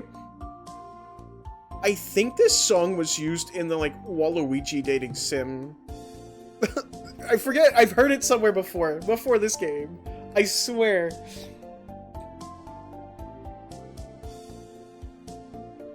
At least that's what I think it is. The what dating sim? The Waluigi dating sim.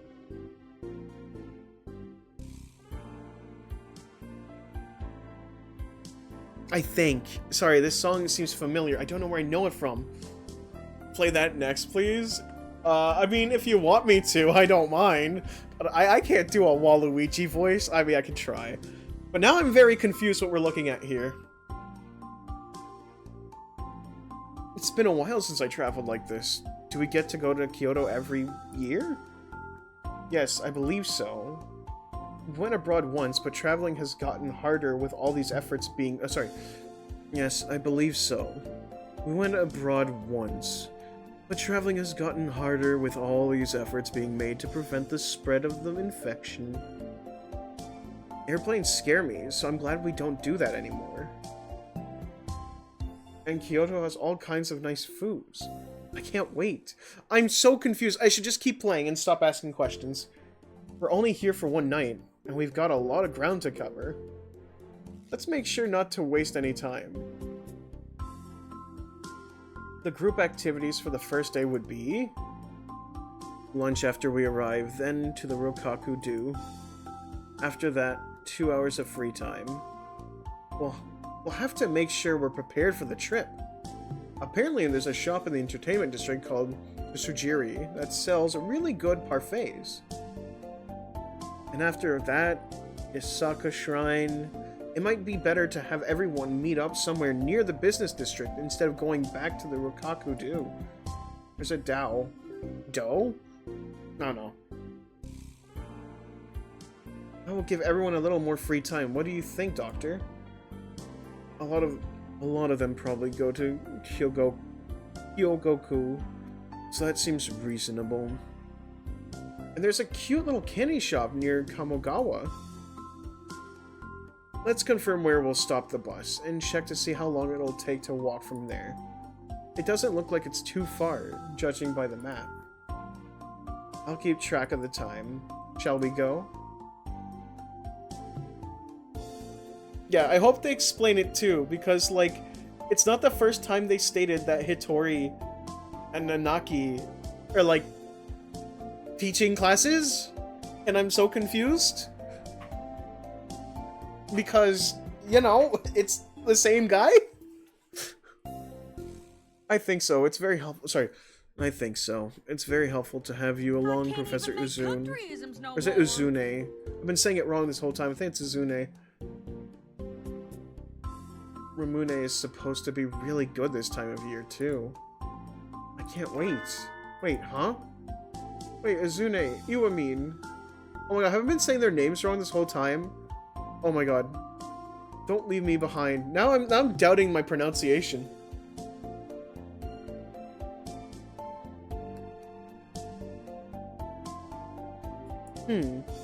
Walking from Karasuma to Kawahara does take a little while. Harikawa Liquors, Nishikuchi Dry Goods. These all look like pretty old buildings. This is a very secluded neighborhood. We'll have to make sure the students don't get too carried away as we're going through. The whole city is like this, aside from the business district. A killing or an abduction or two could happen on any of these streets and no one would even know. Let's try to keep threatening conversations to a minimum while traveling, alright, Doctor? They say old demons are attracted by that sort of thing. Demons? If there are any here, I'd love to take one home to examine. Azune, wait! We haven't even been here half a day. Here, have some tea. Thank you, Azune. Maybe I should have Iwamin take a look at me and make sure I'm doing okay. I am here to prepare for the field trip. I have no obligations to look after you. Azune... Yes, yes? Just a little longer, and then we'll stop for lunch, okay?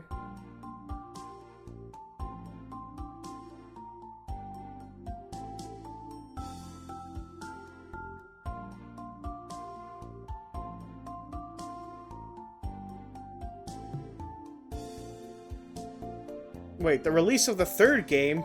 There's a potential third game? How many years ago was this written? I do hope we get a third game. I do hope we get one. I mean, Mediatonic branched out into a pigeon-only, like, development studio.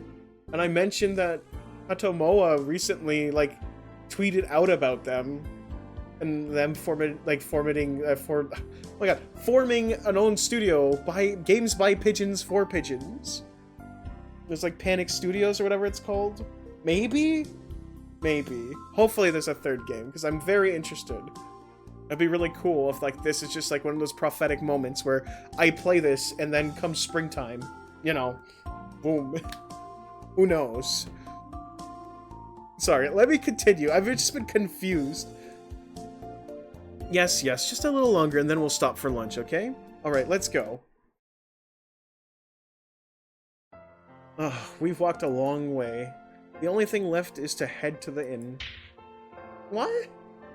What is it? You sound as if you regret ever having been born. I do think I shouldn't have been born. Zune, Iwamin is picking up. Wait. That was the doctor that said that. That's the doctor who said that. Wait a second. My brain is all kind of like messed up right now because I'm like focused on what you said.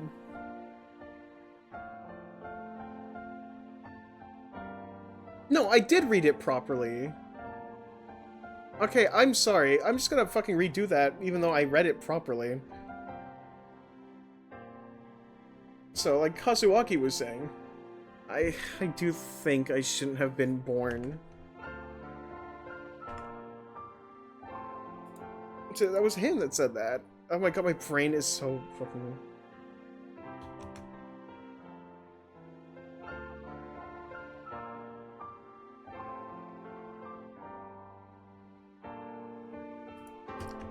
Oh my god. So it was him. Asune Iwamini is picking on me again. Oh yes, it would seem so. Yes. What happened? Spit it out already. You are being a waste of time. I forgot the reservation slip for the inn. You forgot the slip? Oh no. And the map was with it. You were the one who said you could carry the light things. I'm sorry. What was the inn called? At any rate, I can call ahead and then... There's no need to be alarmed. The reservation is in the school's name. We should be fine with just show them our IDs. That's true. If we can just find it. It is the same place as last year. Do not worry, I remember where it is. Ah, perfect. I'm really, really sorry. I really should just die. Do you want to jump off right here? No! If I did that, I'd die! Izune? Izune? Izune? What is it? Oh, good. You were awake. I wasn't. You just woke me up. Don't talk like that. It's scary. We're friends, aren't we? But this is work. We're at the inn now. It's okay. Anyways, what is it? If you don't go to sleep soon, you won't be able to wake up tomorrow. I need to go.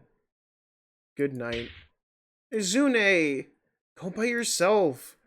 There aren't any ghosts here. But this is Kyoto. There are definitely ghosts. Even if there are, they won't eat you or anything. You just don't have any sixth sense. It's fine. Good night. Izune! It's time for the St. Pigeon Nation's sightseeing tour. We'll just go for a little while. We have time, right? This episode mentioned plenty of places from the real world. Since we're here, we'll be introducing a few of the pigeon-relevant locations in Kyoto. Yay! Izune is going to show us around Kyoto. You're going to do some explaining, too. What? You were just here for the preliminary inspection. I can't! All I did was follow you and Iwamine around. I'm starting to think that's Iwamine. I swear to God, I'm doubting myself, but I've read all of these as Iwamine, so I'm sticking to it. My brain is now doubting itself. The doctor already went home. He said he's busy and doesn't want to do overtime. Oh well. I guess I'll just go ahead by myself. Wait! Don't leave me behind!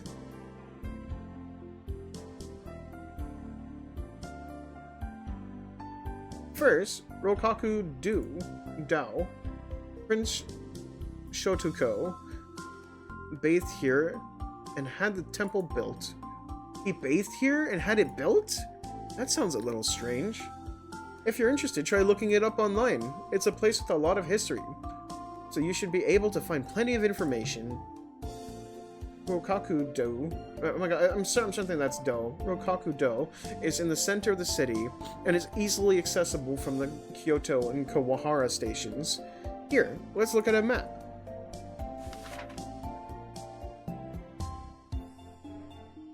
Oh my god, a local resident. Look at the bird. There we go. This map is confusing. I get lost trying to follow it.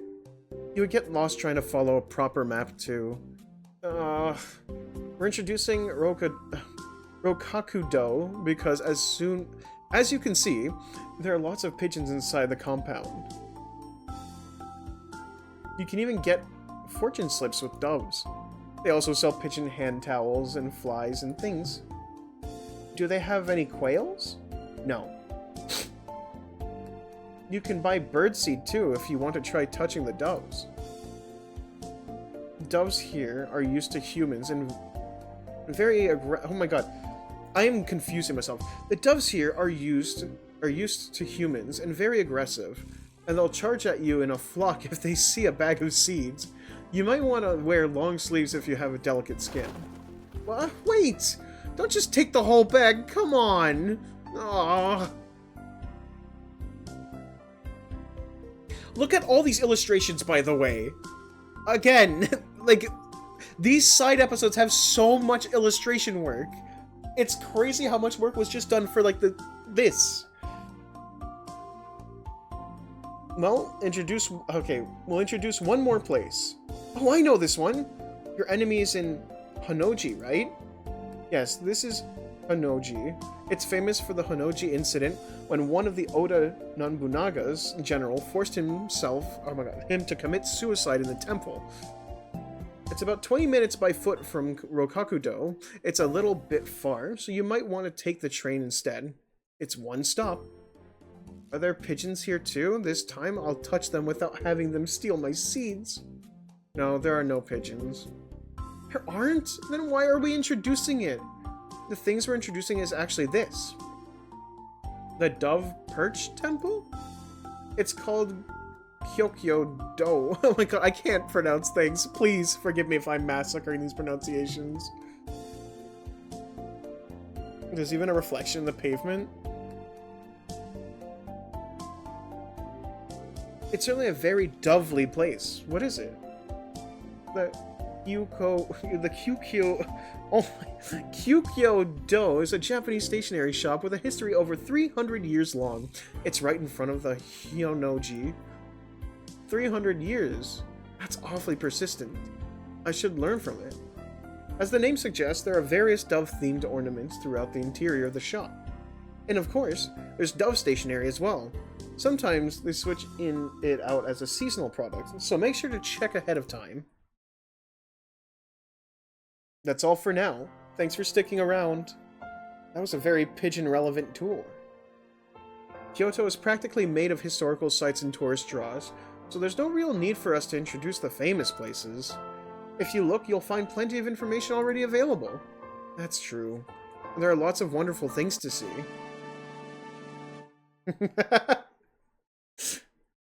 And don't forget about the Nishikuji Starbucks. It's just a 5-minute walk from Rokakudo. Did something odd just get inserted in there? Also, this information is all from July 2012. So, both games were made, like, back-to-back like that. Okay. Make sure to get confirmation before planning a trip around it. Man, 2012, man. I miss those years. I hate saying it like that. That's like a while ago now. Alright, I'm going to enjoy Kyoto to the fullest now. I think first I'll get some cider candy. Wait! What is it? Do you want to come too? The store is closed today. It is? Well, that was just me massacring names. Like crazy. What? I don't have everything? What am I missing? Hey look, it's Albert's design.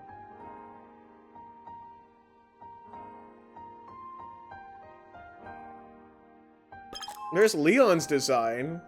He looks like casual present Mike in my eyes.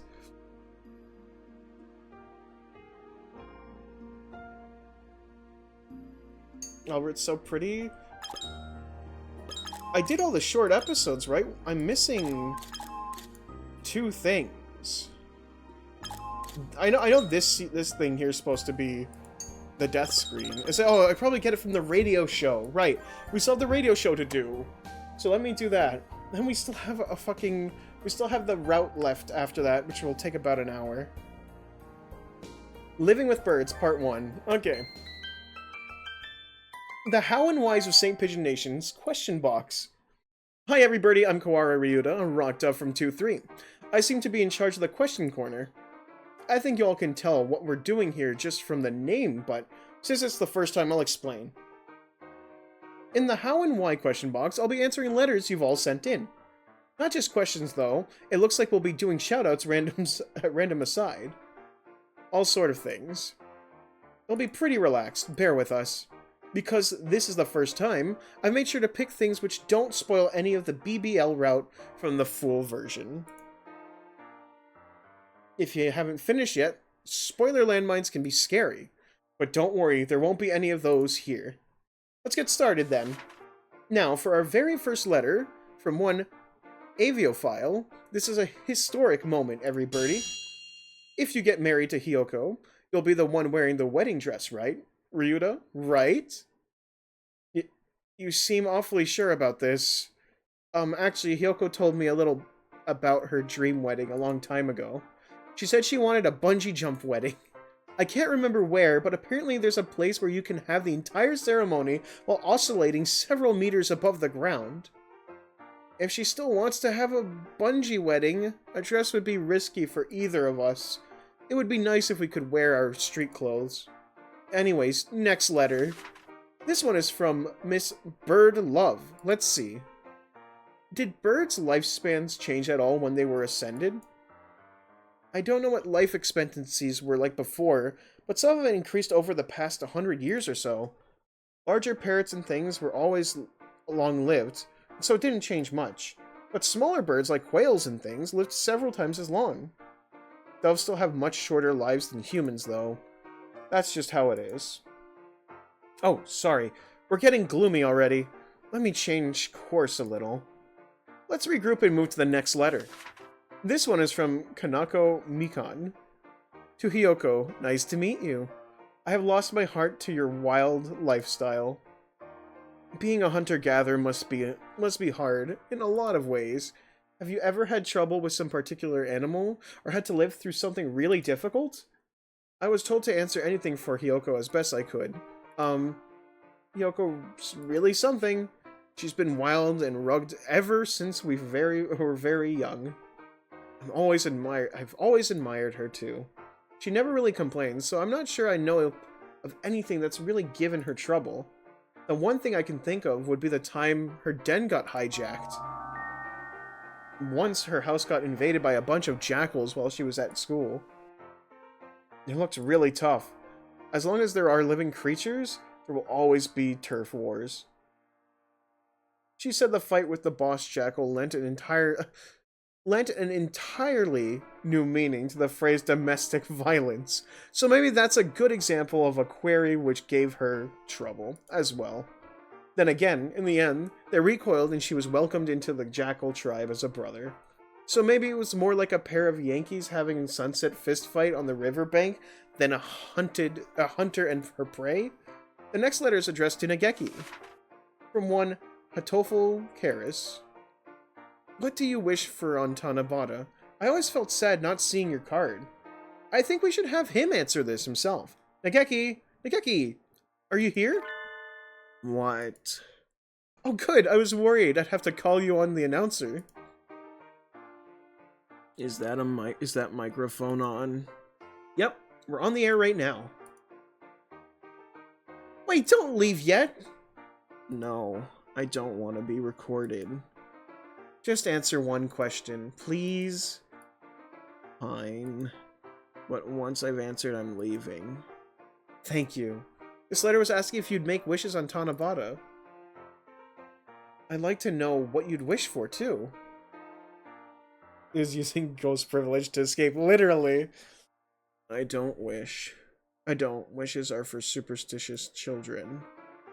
Dr. Iwamin always makes one. Oh? Did you make them when you were younger? Yes.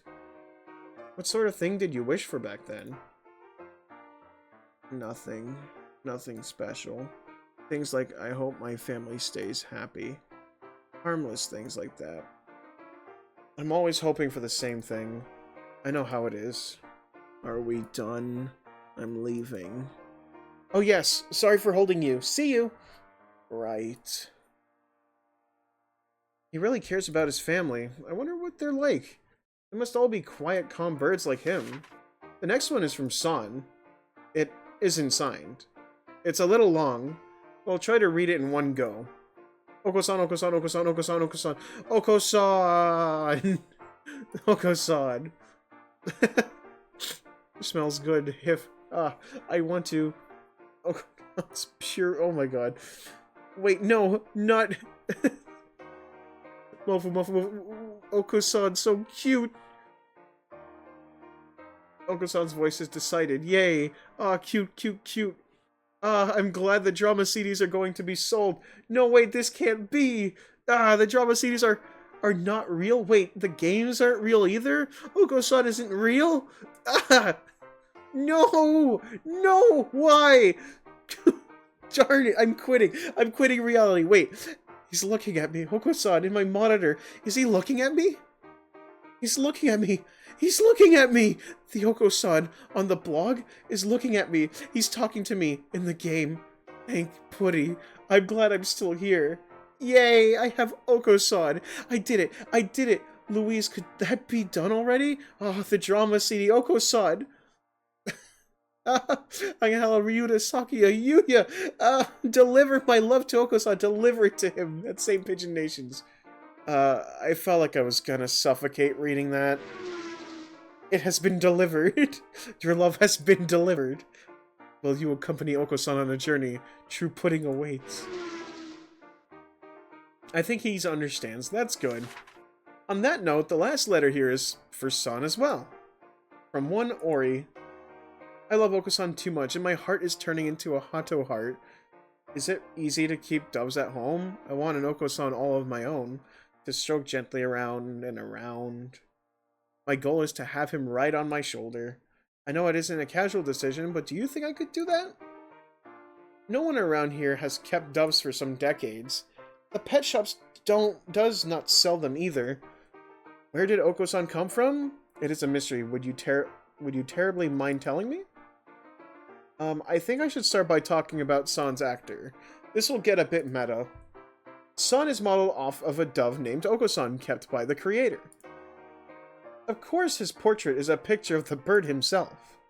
In reality, he isn't interested in pudding at all. Please don't try to feed a dove pudding. Doves aren't particularly hard to care for. Anyone who's kept a budgie or sparrow or anything should find it pretty easy. A racing bird would be a little more difficult, but for a fantail, or the like, a fairly small cage... a fairly small cage is fine. A rabbit cage works very well. However, doves aren't very common pets, so there aren't many veterinarians who know how to treat them. Doves are usually very healthy and rarely get sick, but you might want to make sure there's a clinic nearby which will receive them just in case. They're not common in general pet stores, but they're usually a section for doves in places that specializes in birds. Have a look around. Good luck, Miss Ori. I hope you can have a wonderful birdie life. That's all for today. Thank you all for sending us letters.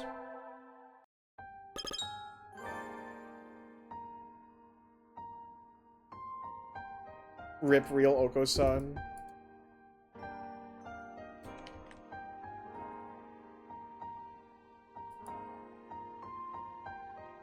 Yeah.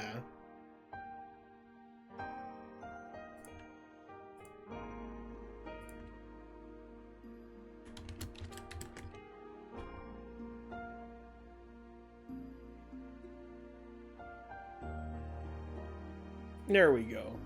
Poor guy. It's a shame that Oko-san's gone now. When their legacy will live through the game, right? The how and why of St. Pigeon Nation. Question box. Hello everybody, this is Kawaru Yuta from Class 2-3. It's time for the second round of the Question Corner. Independent programs like this don't have to worry about viewer numbers, so we can take it easy. It's very relaxing. Aren't you feeling relaxed? Anyways, this episode will be mostly spoiler-free as well. Spoilers for the BBL will probably start showing up in the second half, I think. At any rate, everyone can listen to this without worrying. Let's start looking at letters. This time, there are 3 for me. First off, one from an anonymous individual. You look very good in girls' clothes, but how do you feel about cross-dressing? Is getting paid just an excuse? How do I feel? I'm not sure. I only ever cross-dressed for work, after all. It would be sort of like if I worked at a convenience store and put some sort of emotional weight into the act of wearing the apron, or something. It'd be very strange.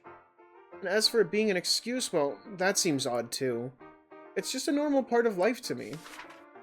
On the second letter, this is from Ariko. I want to have Colleen be my personal maid. There is a time limit, but you can ask for me anytime you're at the cafe. I'll be waiting. And now the third from Colleen section. My god. I wonder if that's the person who comes by every Friday. Colleen, you're always so cute. What kind of clothes do you like? You can tell me, right? I'd like to see you in more than a maid and Miko clothes, too. Like maybe a sailor uniform? Come again soon, master. I don't usually do this outside of the cafe, but I had them get me a sailor uniform for this, so I'll be back in a minute. Please tell me. Oh my god, they did it. They did it. Oh my god. I tried making bento. Will you eat with me? This is the first time I've worn a sailor uniform, actually. It's a little drafty for this time of year. The next one is for Dr. Iwamin. Let's see if I can get him in here. What is it? Another stomach ache? Was last time's dose not enough? I do have something a little more powerful. With a 42% chance of painful death as a side effect, that is. What? That's too much of a mortality rate. I'm not in enough of a hurry to play Russian roulette, you know. And don't go changing the background music like that. This is Question Corner, Doctor. There's a letter for you, and me. May I read it to you? What foolishness is... Very well. We shall discuss the compensation later, of course. I probably don't want to know what you'll ask for, but thank you. It's from someone named Yuya, and was sent on December 6th. Ryuta's birthday is the 3rd, right? Happy birthday! And the doctor is the 12th, so happy birthday to him, too. Thank you, Yuya. This person seems quite well informed. May I ask you a favor? My birthday is the 7th. Could you celebrate for me? Just one Just one congratulations from you would be better than Christmas and New Year's cards combined. Another December child. Happy birthday, Yuya! You should say something too, Doctor. Why? It is merely another year in their life. What reason is there to celebrate? Not that I had expected much from you anyways. I'm sorry, Yuya. I'll congratulate you for the doctor as well. Happy birthday! Merry Christmas! I feel like something else just got slipped in there. Anyways, happy birthday. I hope you have a good one. If perhaps you have a change of heart and decide you would like to have your limbs and organs replaced, do let me know. Don't even joke about that sort of thing, Doctor. Seeing as the Doctor's here, I'll read a few more of these. This one is a question for the Doctor from Just Pudding. Do you have a second alarm in the infirmary? Do you, Doctor? No, I do not make a habit of relying on such establishments. I simply do not leave anything in there which would be troubling to have stolen. Use Guard. Easy and safe. I think not, Mr. Guard. The Doctor doesn't seem interested. And that's where I hide. Pardon me, then. Please do call if you change your mind. He left his business card even though we didn't ask for it. I don't have any use for it. What about you, Doctor? Likewise. Yeah, really. Time for the last one. This one is from Helplessly in Love. I am helplessly in love with round, adorable Chukar partridges. Do all Chukars have the Doctor's suspiciously fluffy face? What do you think, Doctor? A foolish question. I was visiting a town for the first time. The first man I met had a round face. Does everyone in that town have a round face? Or something like that. It's from someone outside the school, so maybe you could answer less aggressively? Aggressive? What do you mean? I believe I answered a clear... blah, blah, blah, blah, blah. I believe I answered in a clear and concise fashion. There is no species of bird without individual differences. This is hard. I suppose the doctor's right. There are differences between individuals. Maybe the best way to see it would be to go to an avian zoo in Kakegawa or Kobe. Chukar partridge's eyes aren't completely round, so they do look a little bit lethargic or maybe suspicious. Also, they hold their heads out their necks. Oh wait. When they hold their heads out their necks. Oh my god. When they hold their heads out, their necks are surprisingly thin. They can look very vulnerable when they're taking dust baths, too. Do you take dust baths, sir? What a quaint suggestion. Dust bathing is a behavior which arose as a way of removing parasites from the body. Our lifestyles have progressed such that we are no longer come into contact with parasites, and so it is no longer needed. You must do it every once in a while, then. A defenseless dust-bathing doctor, you would mean. A fascinating idea, if only because of how hard it is to imagine. I think I'd like to see it. You hope he would ask, oh, about dust bathing? Curiosity killed the cat? Yes, I know. Is that enough?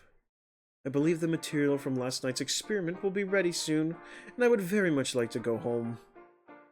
Yes, we're done. Sorry for holding you up. Thank you. Why is everybody so uncooperative? I hope I can find someone who will play along next time. Then again, there's so many letters for the doctor. I'll have to bring him back at some point. Maybe next time I should get him a present or something to butter him up beforehand. That's all, folks. Thank you all for the letters.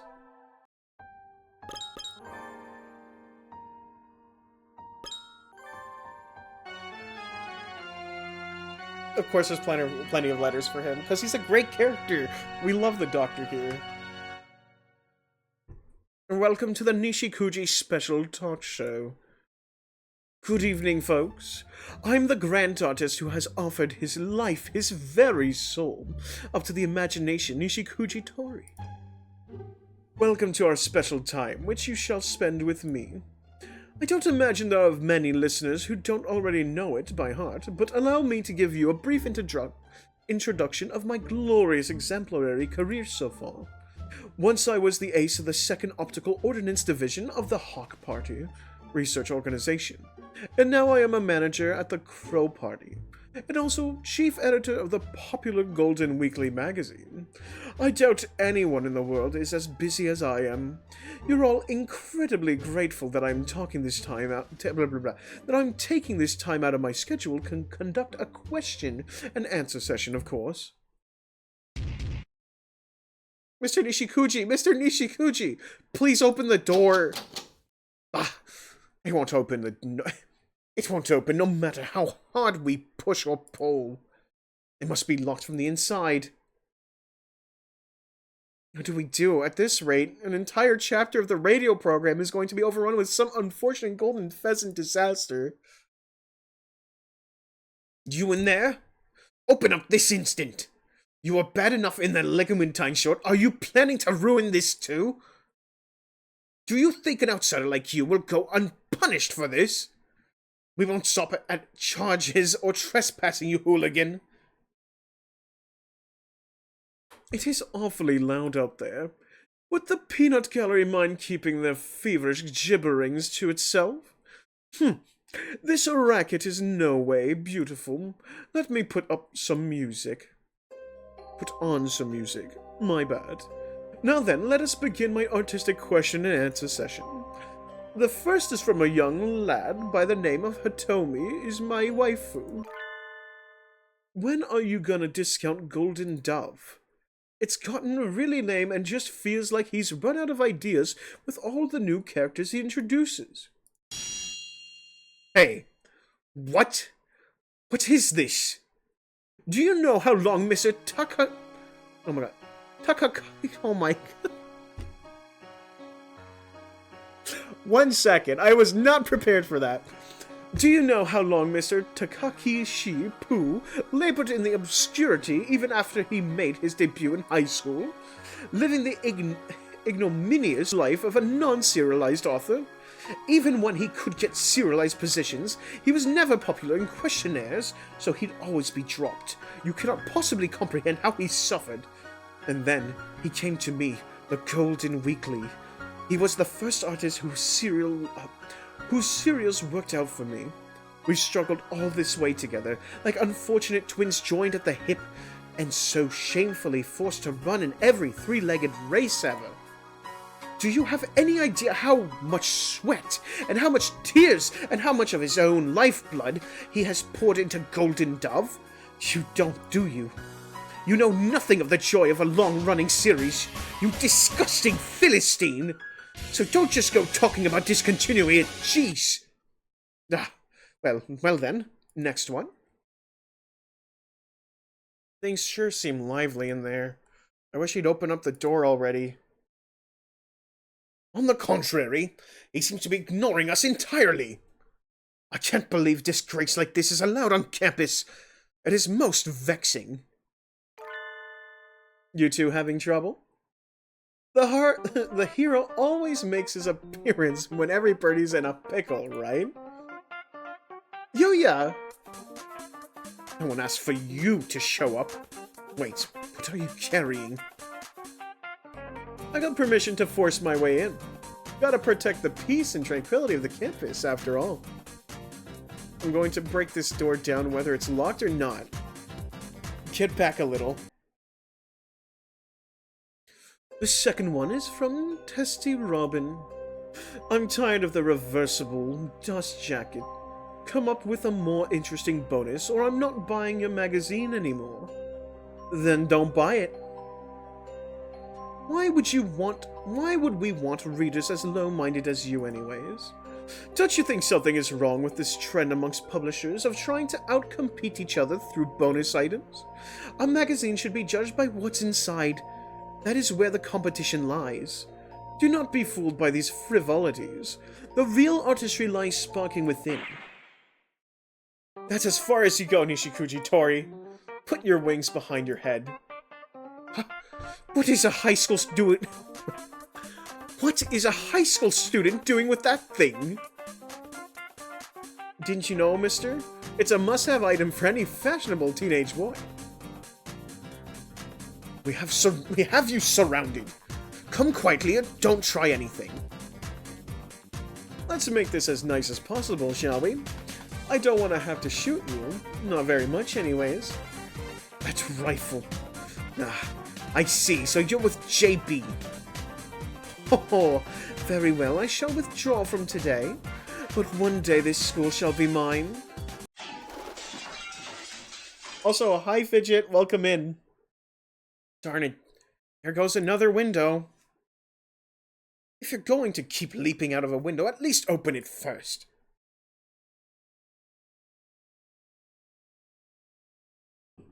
Anyway, we've secured the broadcast room. We're short on time, so you should probably get started. Right, thank you, Yuya. But where does he keep getting those things? Now then, let's try this again. The hows and whys of St. Pigeon Nation. Here's the question box. I'll be joining today. This time we've got questions from Westerners. My English isn't very good, so Sakyo will be helping out. Already in high school and you still can't use English. Your future is bleak indeed. I'm not planning to go overseas, so it won't be that bad. I hope. Alright, first question from one SSFSX17. That sounds more like a password than a handle. What is Hyoko's favorite weapon? The bow, the sword, or the spear? What is Hyoko's favorite weapon? The bow, the sword, or the spear? Can you answer that, Kawara? Hyoko's favorite weapon? Well, a few years ago, she really liked the bamboo pole. I think lately she's been using the copper sword more. A copper sword for hunting? Wouldn't it be a bit dull for that?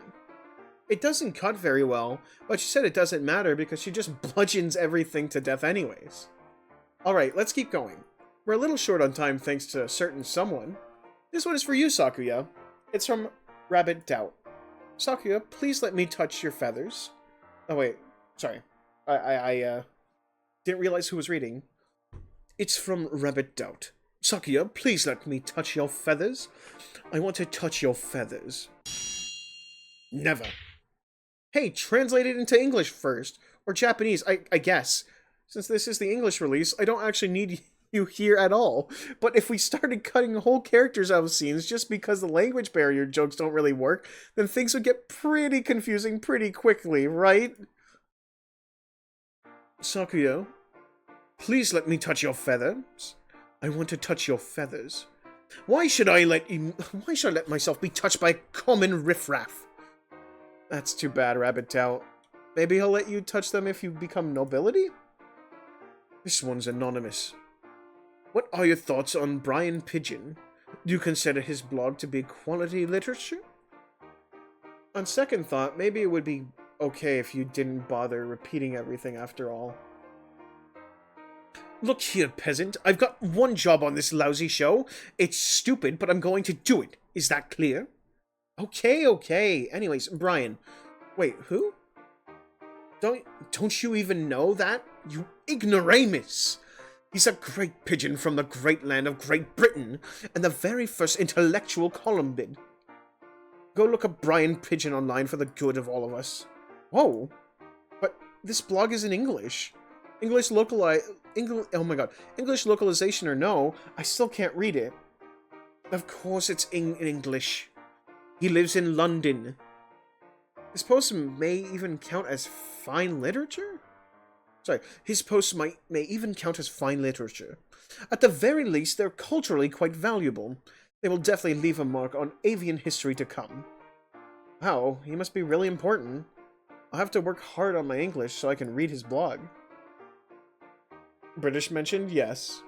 How many British characters I've assigned in this? I'd hope so. Here's the last one. It's anonymous too. It's from San. I love you. Oko-san loves you too! Sakuya, I understood that. Don't act so proud. I didn't get a chance to read what he called him. Well, I guess that's about it for today. Indeed, we shall have to cut this session short. It's almost time for the school to close. Let us make a smooth exit. Yep. Bye-bye, everybody! Okay.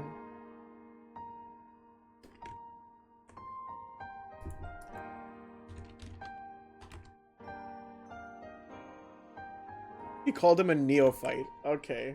It's good to know.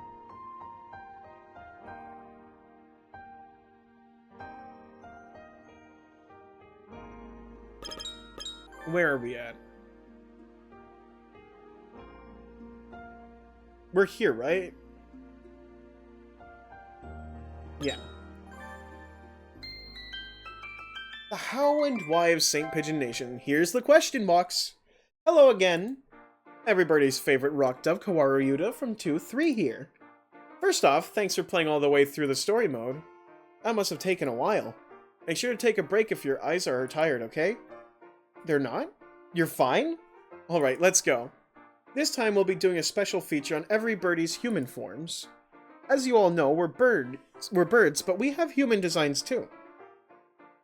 They're just a bonus, or there for convenience, or something like that, though. So don't think about it too hard, okay? Alright, our first question is from Naginata. This one is for every birdie. What color are your panties when you're in human form? Gosh, I wonder why they want to know about that. I'm wearing light gray today. Let's try asking the others. White. On this day of the reckoning, my loins are wrapped in the vestment dyed in the blood of the crimson lotus blossom. No comment. I'm wearing whatever you want me to, baby. I forgot to put mine on. I do not have time for this nonsense. Oko-san needs no panties. Miru and Kaku are always completely naked. A lot of those weren't really answers. Of course, Yuya would say that, obviously. This next one isn't exactly about our human forms, but it fits the subject of pants. It's from Tatsu. You all wear trousers in human forms, but do you wear them as birds too? As you can see, we aren't wearing any. Clothes for us as birds are only used for warmth, fashion, or ceremony, aren't really mandatory at all. Alright, next question. This one is from Amari. For Professor Nanaki, I feel like you probably engage in self-harm because you feel guilty about everything, so please show me what's underneath those heavy clothes, Professor. This one would be a little hard to just ask to his face. He is pretty well wrapped up with the coat and the scarf, though. Professor? Yes, what is it? You're pretty heavily distressed in human form, sir. Sorry, I didn't read that properly. I didn't read that properly at all. You said pretty heavily dressed in human form.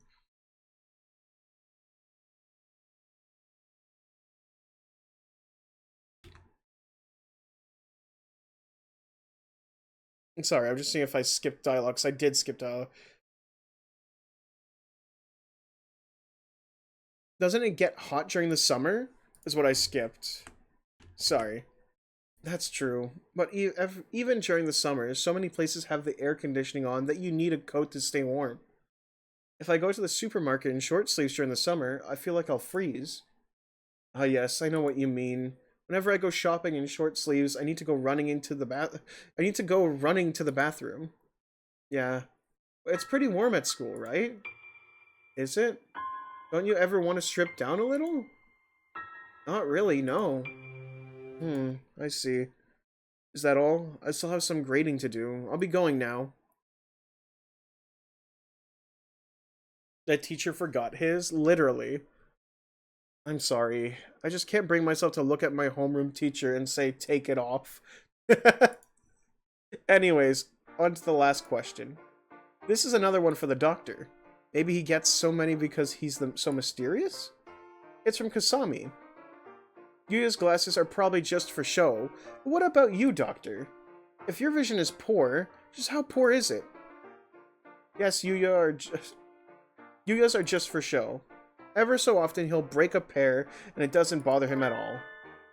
A true super agent needs to keep 6 or 7 pairs of fake eyeglasses around, after all. Oh, Yuya. The doctor left as soon as we did that question about panties. You know all kinds of things about him, though, right? Do you know how his eyesight works? Or how his eyesight is? But of course! Know your enemy, and know yourself, and you need not fear the result of 100 battles. It seems to be pretty bad. If you take them away, he's practically helpless. You tried taking his glasses away. Hardly. I'm not that much of a daredevil. Merry Christmas! Miru and Kaku took them! Ah, I see. It was bad enough that he started feeling pretty sick, too. They were returned promptly. Sort of like how wearing glasses that don't match your eyesight can make you dizzy? He got all wobbly. Well, we don't know the exact numbers, but it sounds like the doctor's vision is bad enough that in his human form, he can't get by without his glasses. I guess that might be good to know. That's all for today. Thanks for dropping by again. The next episode will be our last episode, so there will be a bonus. Don't miss it.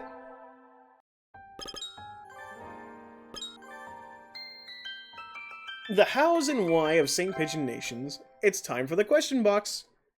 Hello, everybody. This is Kawaru Yuta from Class 2-3. This is our last question answering session. We've come a long way, but it's gone by so fast. I'll be sad to see it end. Anyways, we've got a bonus question this time. Sit back and enjoy the ride. Alright, first one. From Suzukawa from Hyoko. Sorry, for Hyoko. You love udon, but what kind is your favorite? I'll be answering the questions for Hyoko again. I was wondering about this a while ago too, so I asked her. She said if I had to pick one, it would be kake udon. It's the most basic of the most basic, with just udon and broth, nothing else. She said she couldn't let herself forget the true spirit of the noodle after all. She orders whatever she feels like at the cafeteria, but if it's her first time at a restaurant, she'll usually get kake udon. I guess maybe kake udon is the best gauge of a chef's udon powers? The next one's for Sakuya from Tsukimu. Your mother taught you that mansions will always have ninjas in them, but did she teach you anything else?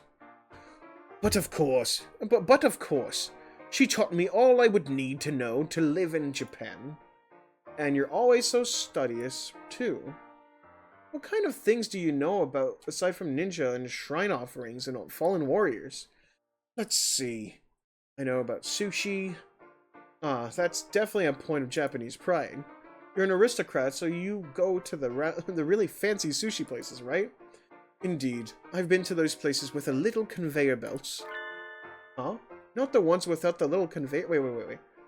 Not the ones without the little conveyor belts. Do you mock me? Why should I go to a sushi place without a little conveyor belt? But... My mother taught me this. Sushi places with a little conveyor belt have invested in their establishment and combined entertainment with cuisine. They are high class than places without the little conveyor belts. I see. I guess you do usually end up spending more time in the ones with the little conveyor belts. Maybe? I think?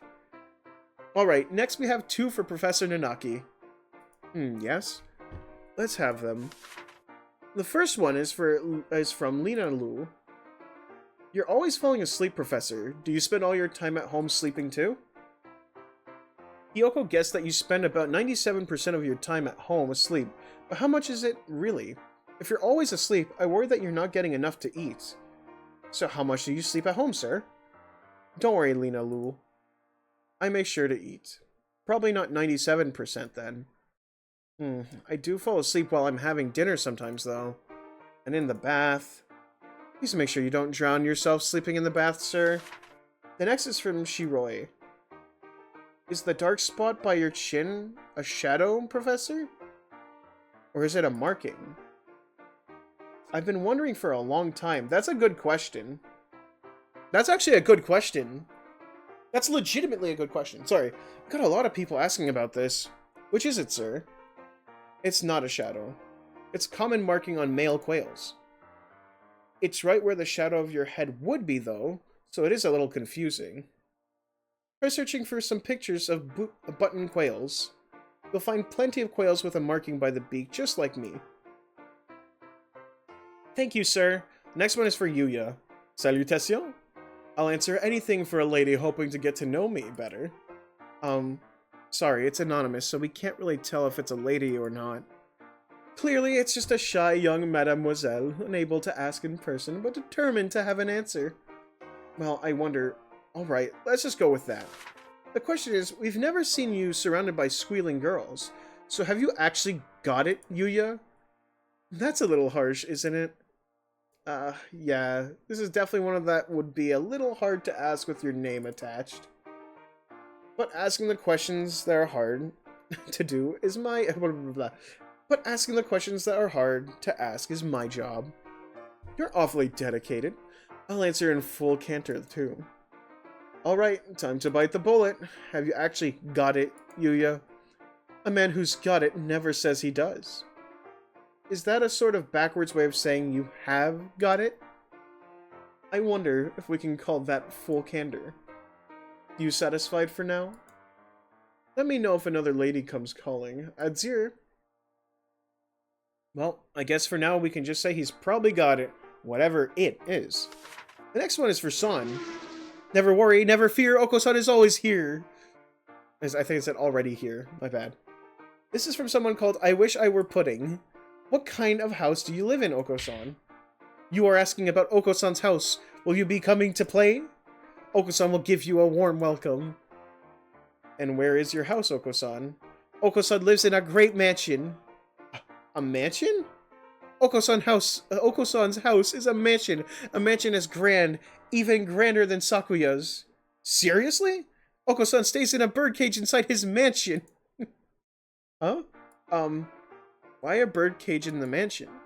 Oko-san instincts tell him to sleep in a birdcage. The birdcage helps Oko-san stay calm and relaxed. Oko-san shall return to his home and relax now. Logo-san will welcome anybody that wants to play. I know, it's so sweet, right? Well, I'm not sure I entirely understand, but I guess San lives in a birdcage inside a huge mansion? I'd like to go visit him sometime and see exactly what sort of arrangement he has. Alright, time for the extra. This one's for Miss Azami. Are you here, Miss Azami? Leave it to me, kid. This one's from Fusho. You are way too cool in a number of ways, Azami. I've completely fallen for you. I'll follow you to the ends of the earth and back.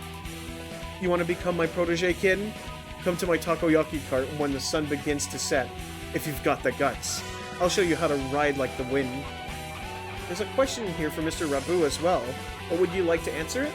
A question for him? Yeah, I'll take it. This is from Shinken. How is your newlywed life with Miss Azami so far, Mr. Rabu?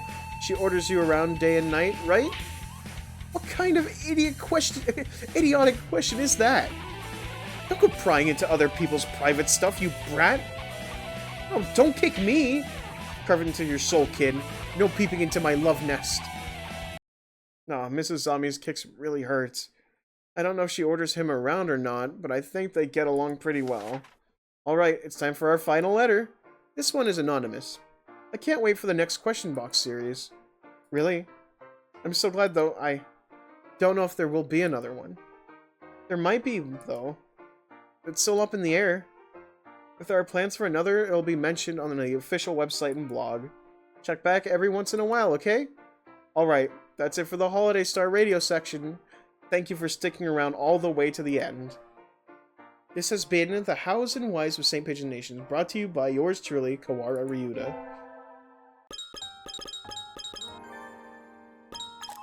Oh my god!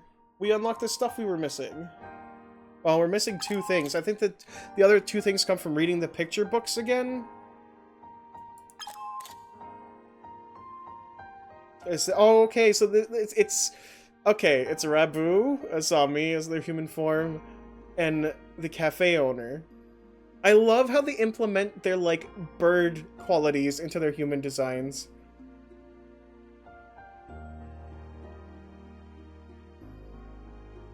Like, I love that the plumage is on the fucking, apron, you know? For the cafe owner, Kenzaburo.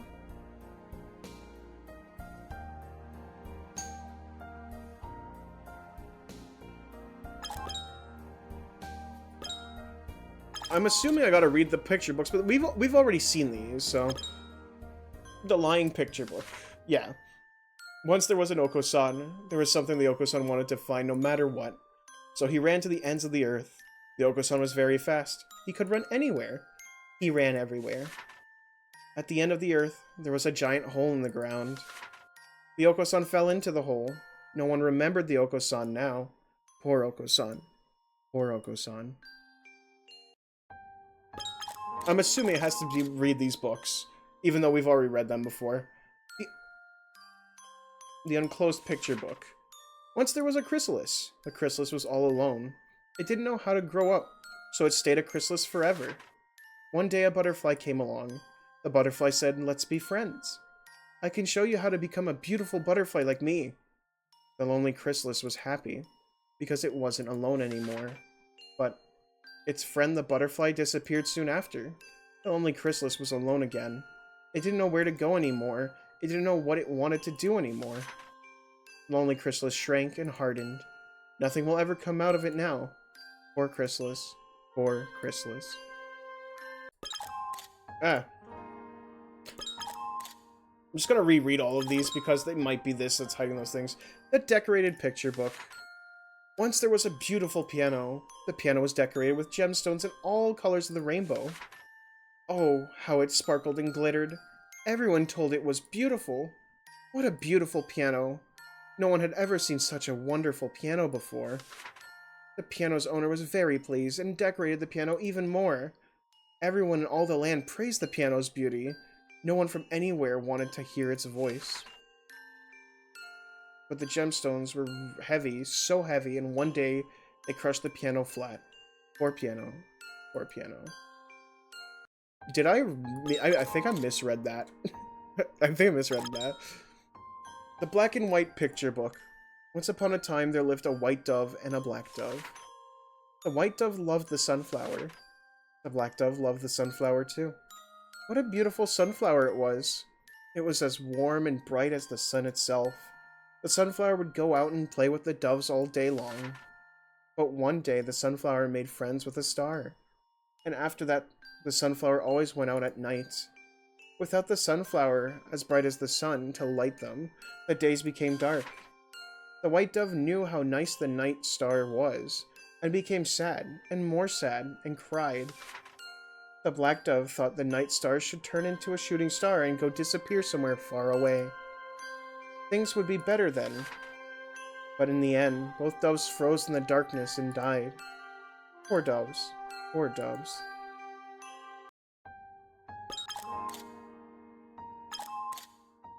The King's Picture Book. Once there was a poor little quail. One day the quail was tricked by a bad bird and killed.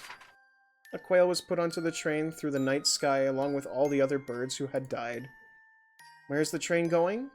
There must be a terrible place at the end of the line. The quail was so scared and so afraid, thought its little heart would burst. But the train stopped, for a little while. Apparently even galactic trains have to wait for signals. The quail was too scared to stay on the train, so it jumped off. There was a dark, dark room there. There was nothing in it but a chair and a little candle. There was no one else there. The quail sat on the chair and cried. Why did this happen? It was betrayed by its friend and forced onto a strange train. What would happen next? The quail thought and made a station. Maybe if there's a station, someone will come by to play. The quail made a station and lit the candle and waited. Time passed, birds came. A dark room became a beautiful kingdom. The candle became a grand lighthouse. The chair became a royal throne. And the quail became the king. Those who come to the kingdom become one with the king. The king is all, and all are the king. No one is hurt, and no one has any sad thoughts. The birds of the holiday star lived happily, happily ever after. How nice. How very nice. Yes, and we're about to do the exclusive ending right after I finish rereading these books, because I'm trying to unlock the rest of the gallery, and I'm assuming these are the things I need to do to unlock the rest of the gallery. And I'll be doing that afterwards. Sadly, they released it, Hatomoa, the author, released a version of that ending on their storefront for free, but Adobe Air is no longer supported anymore, so I can't play it, so we're gonna have to watch a YouTube video, and I'll just read the dialogue through the YouTube video.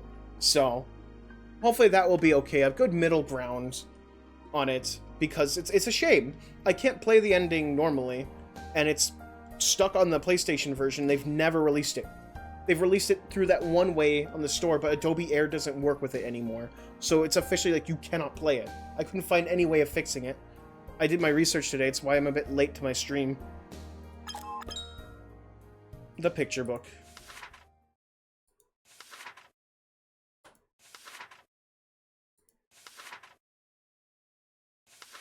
You lied to me.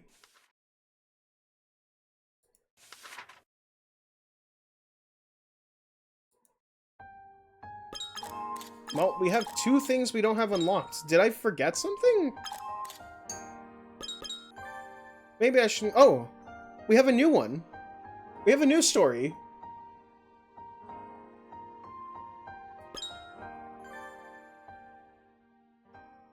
We have a new story about the king. That's why we're missing something. Short episode, The Day the Night Slept After. This story consists of unused scenes from Part 4. Please enjoy this collection of things which could fit into the main story. Think of it as being like a little bonus scene on a DVD. Please enter your name. Good thing I double-checked.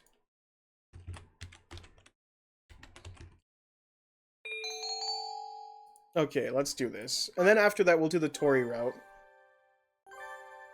The conductor's true form. God, I keep forgetting what voice I gave to the conductor, so he's not going to be consistent.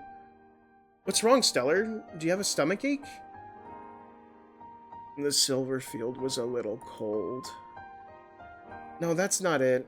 It's not that my stomach is cold, I'm just feeling kind of fuzzy. Stellar is feeling fuzzy? Stellar's stomach is feeling fuzzy? No, my head. Something's bothering me. It's... excuse me? What if you need... Well, sorry. What? If you need the toilet, it's in the car there, so don't have an accident. No! I really feel like I've seen you before. Have we met somewhere? What? Miss, are you hitting on me? No! Maybe we've met, maybe we haven't. That depends on you, miss. It depends on me. Could you step out of the shadow for a moment? Of course. Oh, Mr. Dev! He's a friend of yours? Yeah, he and I go all the way back to the demo version. I'll be counting on you next time something happens. Try not to give me too much more work to do, okay? What? But that's why we're friends. She's friends with Death? Good manners. The new season is almost here. I better start checking for any Hawk Party spies and the new students. Salutation, Mr. One. Sakazaki Yuya. What is it? I don't recall sending for you. Well, that's a little cold. Can I drop by just to see your beautiful face? I was gonna say, the conductor being Death makes so much sense. I don't know why I didn't put 2 and 2 together. That makes a lot of sense.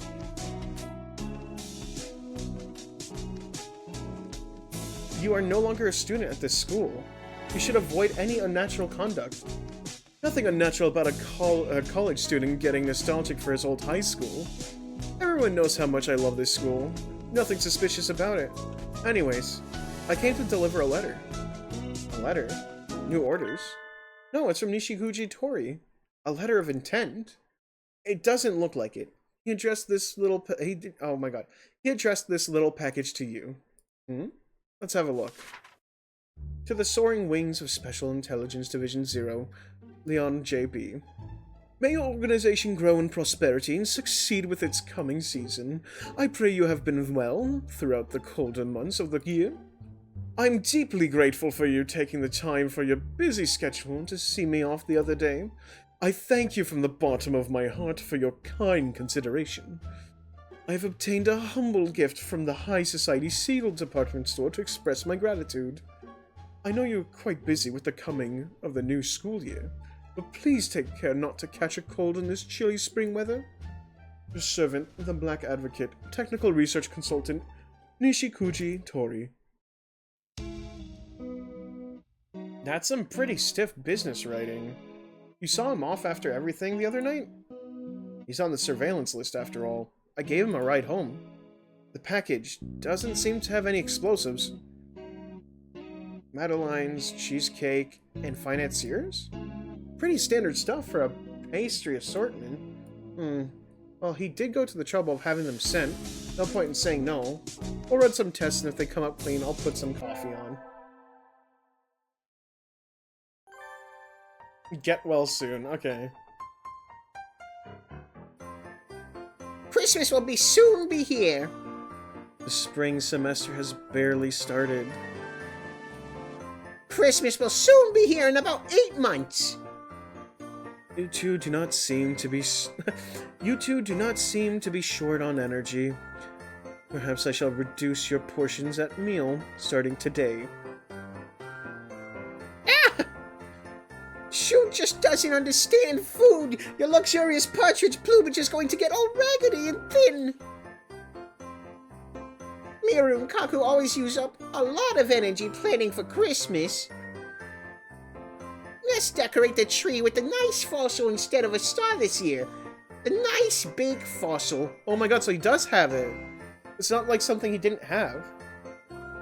Please don't carry my things off without asking. This is something of Shu's? Something important? Something important. No, not particularly. Yay! We'll decorate the tree with it! We'll decorate the tree with it! Huh? Someone scratched stuff into the fossil. It's no good now. It's scratched? Let me see it for a moment. Yay! There's a name carved on the back. To Issa, don't forget to eat dinner. I know. Eat if you want to. Lunch! Okay. To the Southern Cross. Ah, Stardust sugar cubes are so sweet. Yeah. You have some too, Your Majesty. Sweet food warms the soul and makes your troubles fly away. There we go again with that saying, by the way. Ah.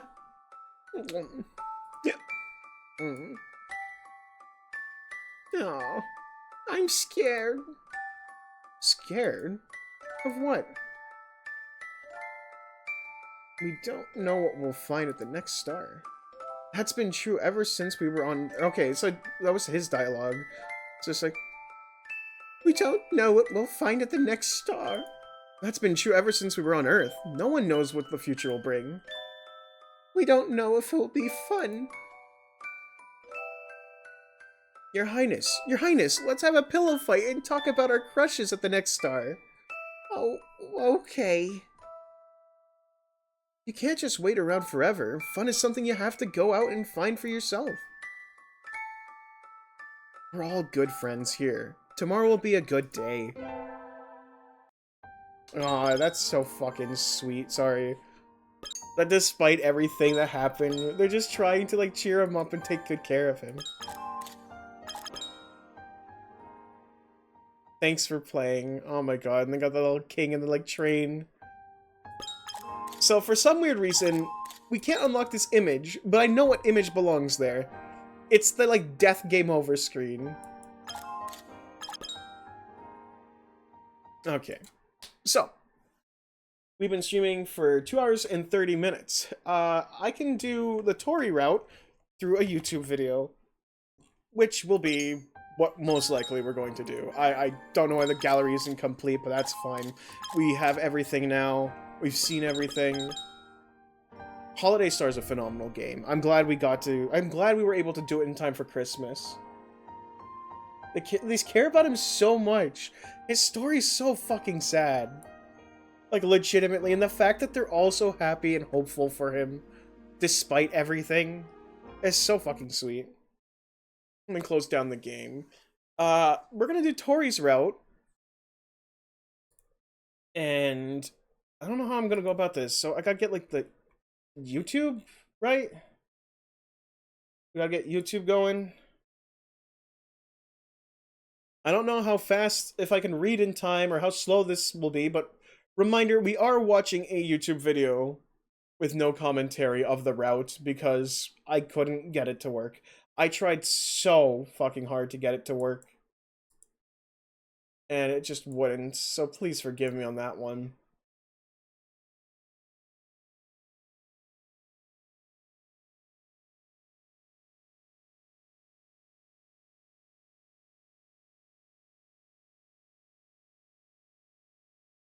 So I gotta do a new window capture, I think.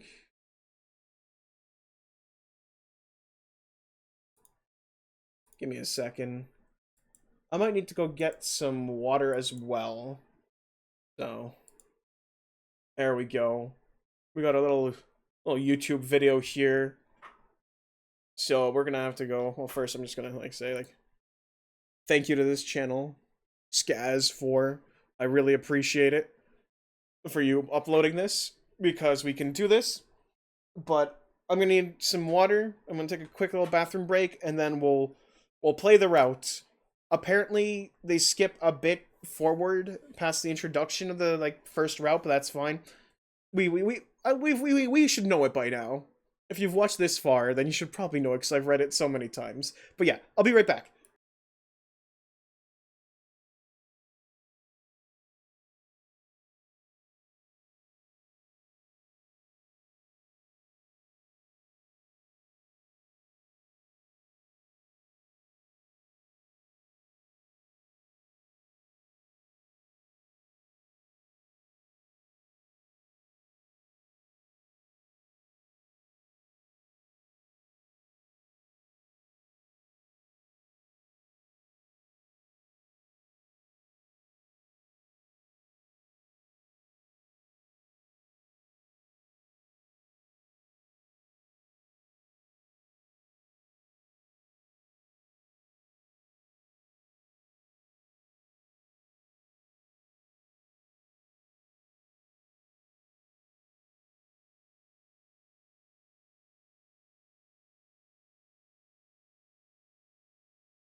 Okay, I'm back. Hopefully you're all back. Just taking a drink of water. Got myself a little candy cane. I think I'm ready to do this. So, I'm going to have to check volume levels. You're going to have to let me know if it's all good. I do believe he does skip the introduction, like I was saying. So, it should just pick up from a few days into the thing. Oh, those lovely noises. Give me a second. I'm opening up a candy cane.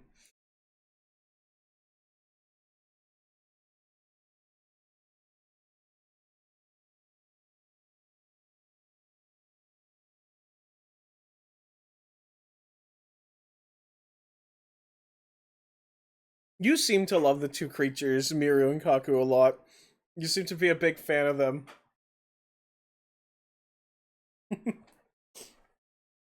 They're amazing. Little rapscallions.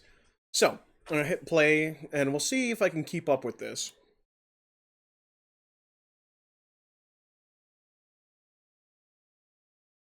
I'm gonna have to check the volume levels on this, too.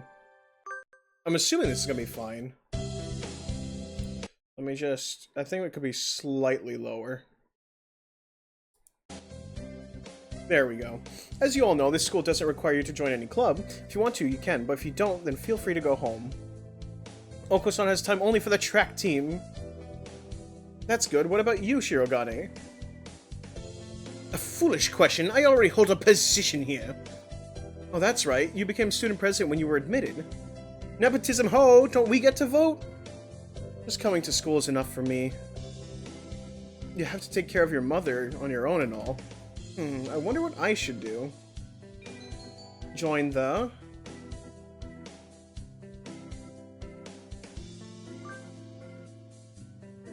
That's everyone, isn't it? Have fun. Today's an elective day. What should I do? Was this for the PS Vita? I think this is for the PS Vita, now that I think about it. Because I feel like the font is different. I could be wrong. Mr. Naki dozes off as usual, but class was somehow good anyways. Leveled up and increased wisdom by 5. Oh, I'm supposed to help at the infirmary today. I shouldn't keep them waiting. Salutation, Hiyoko. Yuya? What's wrong? Are you hurt? So sweet of you to worry for me, but no, I'm in second in command here. You are? I never would have guessed. I couldn't be happier, mon ami. Mystery is the most powerful aphrodisiacs. Anyway, our job as staff is to check for medicine and clean up in here. Oh my god. I cannot keep up with a YouTube video. Okay, so that is a PS4 thing. Okay. Is to check the medicine and clean up in here normally. I do that. But today, I got some stuff I need to take care of, so could you handle this mess for me? Of course! My thank you, Hiyoko. Oh, and don't touch the desk. It's the doctor's personal area. I'll take you somewhere nice afterwards. I'm like reading from memory at this point. Anyways, cleaning. Some of these drugs are a little weird, no matter how I look at it. Is it really an infirmary, or I feel like it's a human, or rather avian experimentation room? The desk drawer is open. There are files sticking out. Everything was very neat when I was in here last, but maybe the doctor's a bit messy. You did say not to go near the desk. I think I'll neaten the desk. Just putting the files back in order should be fine. You again. Doctor, when did you... I just got back, but oh my, we do have sticky fingers, don't we? That's not it. Sakazaki told me to clean. Clean? Oh, I see you're on the staff now. Yes. Did he say anything about going near the desk? Yes, sir. Please do be more careful next time. Curiosity killed the cat, amongst other things. Yes, sir. Let's never do that again.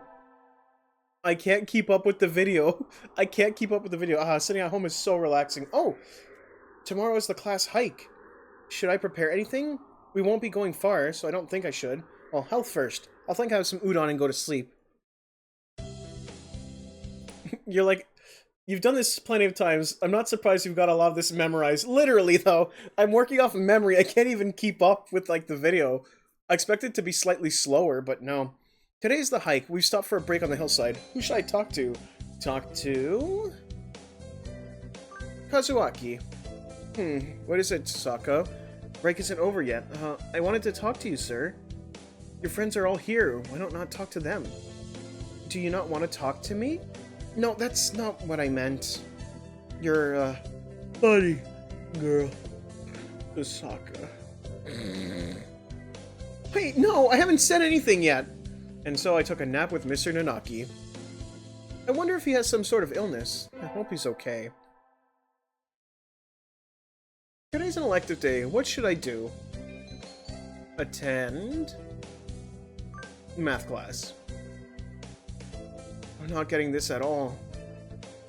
Maybe you should review the basics a little more, Saka. Yeah, yes, sir.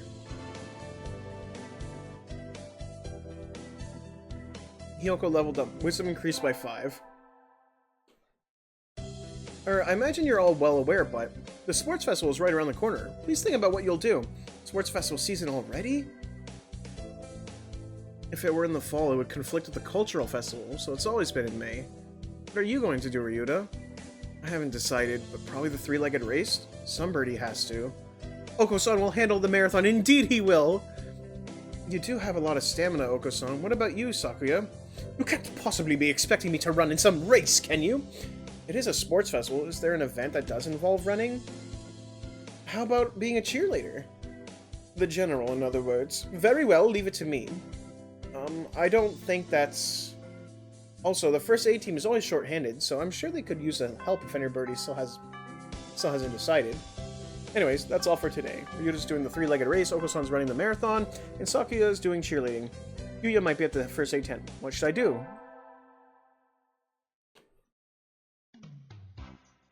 Never did make up my mind. What should I do? Go to the infirmary, right? Infirmary tent, first aid, yeah. There we go. Salutation, did you come to gaze into my eyes, what I mean? I heard the first aid team was short-handed? Salutation. Alas, spurred for the sake of medicine, I must work harder. Anyways, happy to have you. Oh my god, I cannot. I literally cannot keep up. Oh my god. Anyways, happy to have you. As you can see, we have plenty of work to do. The obstacle course does always hurt a lot of birds. Why use a game designed for humans? Beyond me, mon ami. What? Oh my god, I literally can't keep up. Beyond me, mon ami. I suppose it's tradition. Where's the doctor? Shouldn't he be here too? Over there! He's resting in the shade of a tree some distance away. It looks like he's taking notes on the performance of the birds in the racetrack. What's he doing there? He doesn't want to ruin his girlish complexion working in the heat. He does the same thing every year. Is he taking notes on something? A lot of the birds graduating from this school get scouted pro sports teams, so maybe he's checking up on the promising ones? Uh-oh. They've started. We'll be busy soon. Yes, sir. And so I spent the sports festival patching up damaged doves with Yuya. I learned some first aid from him, so it wasn't time well spent, I think. The first barrier for all students who made it this far, the midterm exam. We're getting them back today. I don't think I did too well. So Saka. Yes, sir? You worked hard. Keep going like that, and you'll do just fine. One day you could surpass me. I'd love to see that. I guess I did pretty well after all. Mr. Naki seems happy with me. Yay! Today's a good day. I feel like I'm shining. I wonder what I should do during break. Go to the infirmary. You again. Are you ill? Not exactly. Then why are you here? I came here to hear your voice. I wanted to hear your voice. My voice? Yes, you sound like Snufkin. And, don't tell me you came here just for that. Would it be bad if I did? You're even stranger than I had thought. I'm fascinated. Oh, I'd love to, well, you know, pick at your brain. Got kicked out. Little thing I have to say, I don't know what Snufkin sounds like, and now I'm curious what Snufkin sounds like. I forgot that we had an idea for what his voice was supposed to sound like. That's crazy. I guess being told I'm interested in is a step in the right direction, or I guess I'm being told I'm interested. It is a step in the right direction, or is it?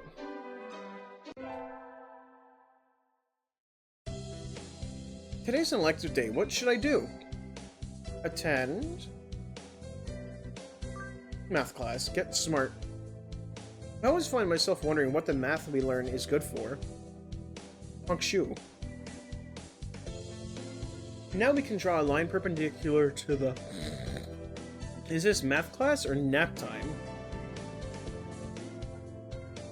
Yoko leveled up. Wisdom increased by 5. Today's Tanabata.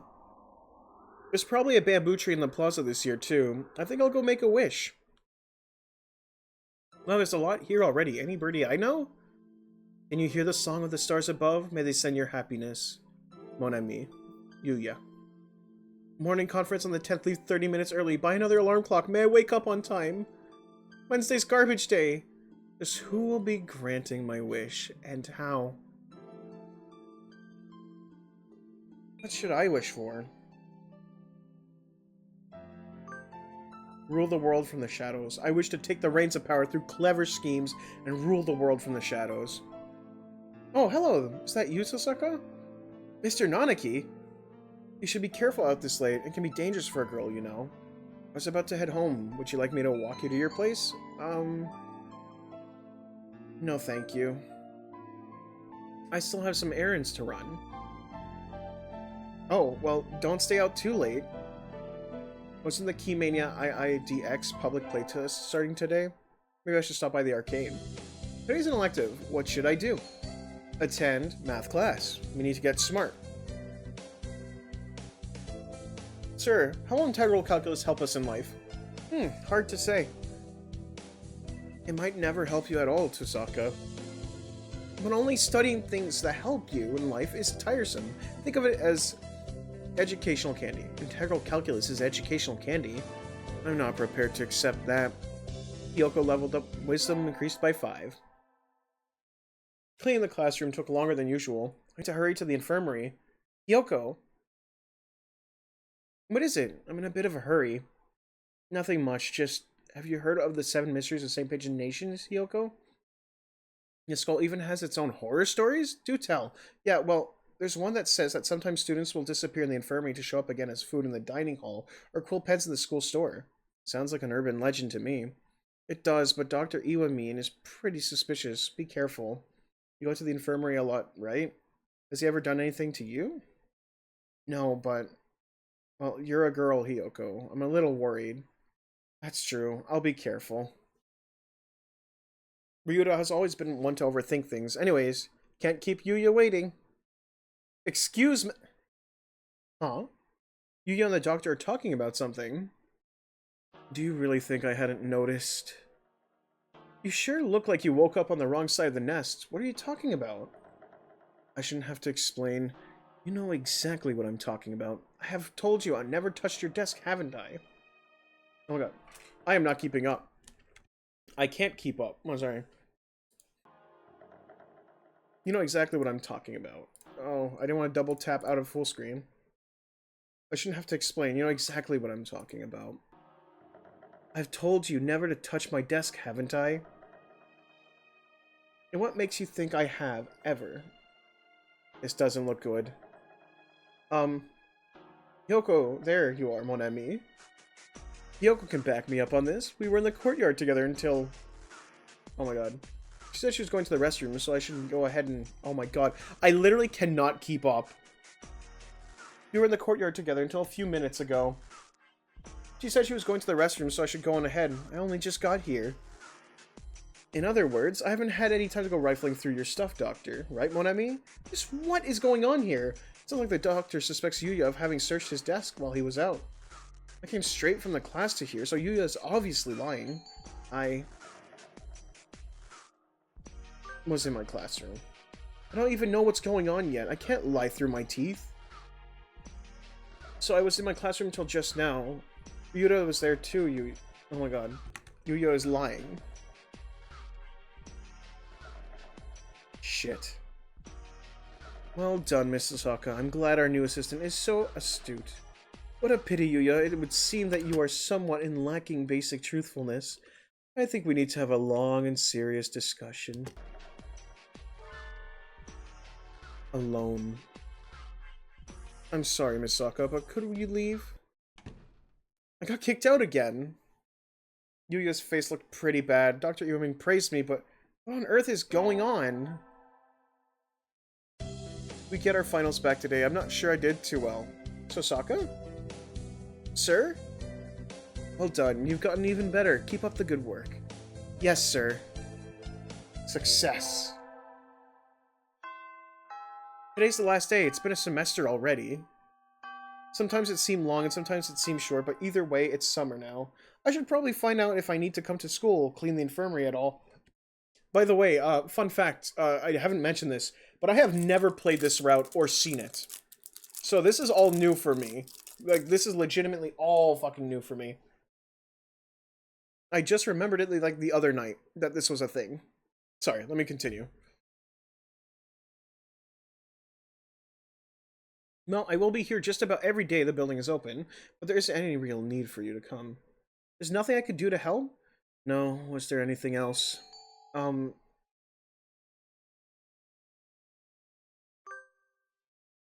kind of wonder about what Yuya said last week. Maybe I'll test the waters. Sir, I heard that sometimes students disappear after coming in here, and... Who told you?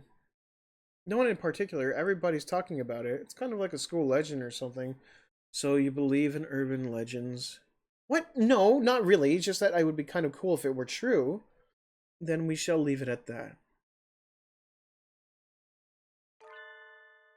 That it would be cool if you were to disappear. Or something like that. I guess I shouldn't have expected a straightforward answer in the first place. I never could tell what the doctor is thinking when I talk to him. It's easy to fall out of practice and get fat and lazy during the summer vacation. Hunter-gatherer body is her way of life, so maybe I'll go running today.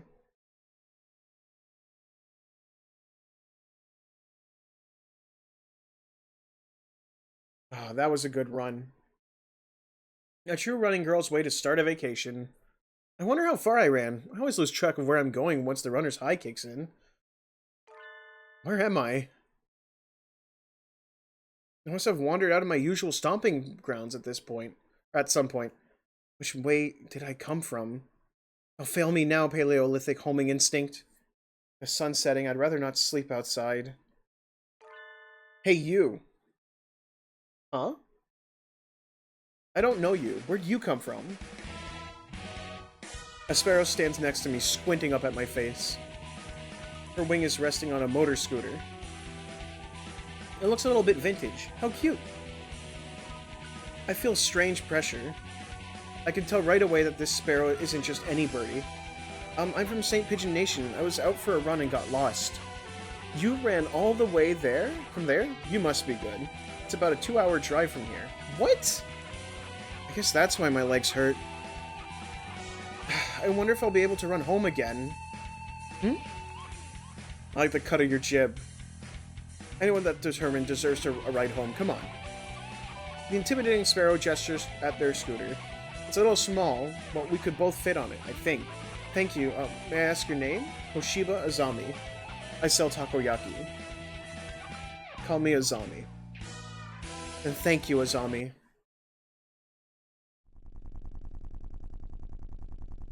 You're a very cautious driver. Carve it into your soul, kid. One accident is all it would take, and that would be the end of both of our lives. It may seem strange to a young girl like you, but once you've lost someone, you'll understand. There's a far-off look in her eyes. I'm sure you know what you're talking about, but at this rate, I might get home faster if I walked. You think we'll get there by dawn? Carve it into your soul. The speed limit for scooters is 30 kilometers per hour. We're not even going that fast. Following traffic laws is a part of my credo. Isn't riding tandem against the law too? That rule is for humans. Birds are light, so 1 or 2 more doesn't stop the brakes from working. We're fine like this. But I'm not a bird. And so we put it along the zombie's hyper-cautious speed. By the time we got to my house, it was dark out.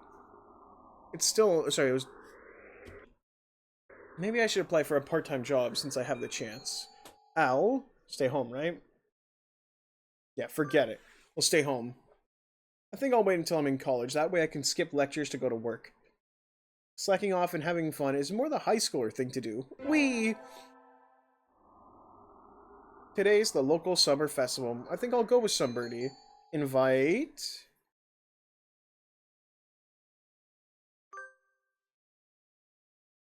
What do you want? What? It's the doctor! Ah! Is that all? I'm going home. Sorry, I just hadn't thought you'd actually come. But I didn't have anything better to do, so I decided to, even if it was a 0.05% chance, I would try. You invited me based on chance like that? Fascinating. I think I want to try studying your brain. That aside, what do you want? I want to go to the festival with you. A festival? Forgive me, but I don't ascribe to idle superstition. I gotta pause. Well, if you remember, Tohri is like obsessed with getting revenge on the doctor. A festival, forgive me, but I don't ascribe to idle superstition. I think 99.95% of the people there will be there just for fun, not religion. Very well, I shall accompany you. In exchange for your left arm, of course. My left arm? Oh, would that pose problems to your active and youthful high school lifestyle? I shall accept a lock of your hair then. Okay. Yep, he's a pervert. Yippee! Fireworks, how marvelous. You mean even you like fireworks, sir? Naturally. Such potential, if only I could be so grossly incandescent. I'm not sure I want to know what he's thinking about. I enjoyed myself tonight. Thank you, Miss Sasaka. And so he left, a satisfied expression on his face. I'm a little worried that he was lying, or trying to study me. And we'll just skip. The late sunset in summer makes it easy to stay out late. I feel like my internal calendar is off already. I think I'll get some udon and go home before I get life counseled. Wait, isn't that the doctor? Good evening, doctor. Oh, it's you. Is there any hour for a high school? Wait. Is it any hour for a high school student to be wandering about? Huh? There's mud on his wing. Little of this city's nocturnal entertainment is to be admired. Perhaps you should go home. I'm going to. Ask what he's doing. Sir? Yes? What are you doing out here, sir? Nothing at all. I was on my way home, I just happened to pass by. But if you were here just walking around, how'd you get all muddy? I hadn't forgotten the primates retain their keen vision in the dark. Informative, indeed. Thank you, Miss Sasaka. Good night. Wait, you didn't answer my question! Throwing something away. Huh? I was disposing of some things I no longer needed. And so he hurried away into the night. Throwing something away? What? Littering is bad, Doctor. I knew I should have gotten up when I first woke up. I slept way too late. School starts today, right? I'm gonna be late. Oh, hello, Tosaka. Sir, I'm sorry, I overslept. Overslept? My homework, I forgot to bring my homework. Aren't you getting a little bit ahead of yourself, Tosaka? Huh? What's the number in the top left-hand corner say? Oh. You're just a little bit early. What? Though, since you're here, could you lend me a hand for a bit, Sasaka? Lend you a hand? I was about to start grading the freshman exams, and I thought maybe you could help if you don't have something else. Of course, you have a test in September, so if you want to go and study in the library... I want to... go home? Yeah, we're going home. Forgive me, sir, but I need to go home. I must return to my people with the spoils of war, lay my bloody sword at the feet of the great king, and celebrate my conquest of all the lands from here to distant Macedonia. Oh? Have fun. Sorry if my voice acting can't keep up with this, since it's not going at my rate, it's a bit tough. Good morning, everyone. I hope you had fun over the summer. Oko-san is always having fun. Yep. What is this fun? Once summer is over, time starts slipping by faster than ever. Try to stay focused. Focus, sir, focus!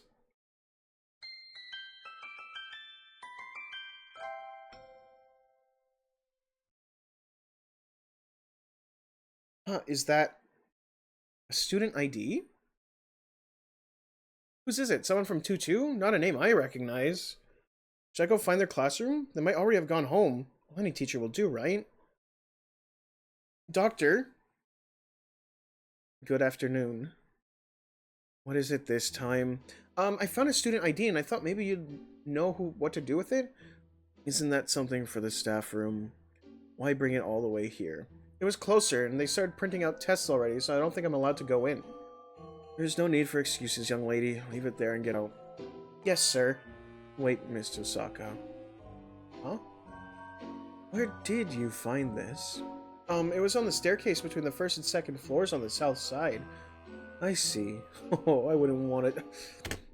It wouldn't do to have someone finding it, and asking questions. I'm indebted to you, Mr. Osaka. Asking questions? Nothing you need to worry about. Please do be careful.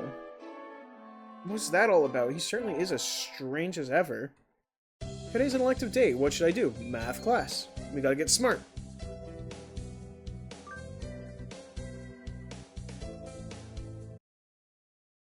Hey, Need of Freedom Doom Gamer. How you doing? I'd hope for something a little more interesting from an elective, but this is dull. I can barely keep up, even though Mr. Yanaki explains everything so clearly. So this is all easy for you, Sakuya? Are you trying to curry favor with me? He looks happy, though. I literally cannot keep up with this. I'm sorry, everyone. Today's the big cleanup day for the infirmary. Time to humanely put down all of the garbage that piled up over the summer holiday. You're full of spirit, Hiyoko. That's promising. As a new recruit, I won't lose my superiors. Besides, Dr. Iwamin is off on a business trip, so if we're gonna clean, now's our chance. It is pretty hard to clean up while the doc is here, anyways. Yep, it's pretty hard to clean up when Dr. Iwamin is all, don't touch this, don't touch that, don't even think about touching that. Yeah, you notice he's still alive, right? This is where the new stuff starts branching out, I'm assuming. Right. I'm gonna take the garbage out. Back in a sec. Okay. And what kind of doctor doesn't let us clean the room properly? Huh? While I was cleaning the medicines, I found something suspicious. Well, I mean, more suspicious than the plentiful, shady stuff this room is full of. This is a camera, right? Between the files, as clear as day, there's a suspicious lens poking out. I can't imagine it's Dr. Iwamin's personal property, but... it's suspicious, so destroy it. Oh, guilty until proven innocent. My fist lets out a bellow and executes the suspicious camera.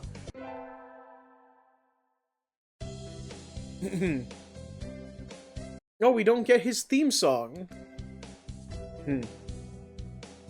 Dr. Iwamin, what's that you're looking at? You look like you've seen a hideous ghost. Oh, that's a pretty photo. It's all pink and bright red. I don't know what it's a photo of, though. It's you. I was going to ask why you would put a photo of yourself here, but frankly, I'd rather not know. What are you doing here? Photo? I didn't take any photos. Maybe those hidden cameras. Anyways, I'm a member of the health committee. And is this the job of a health committee member to hinder the professional duties of a physician?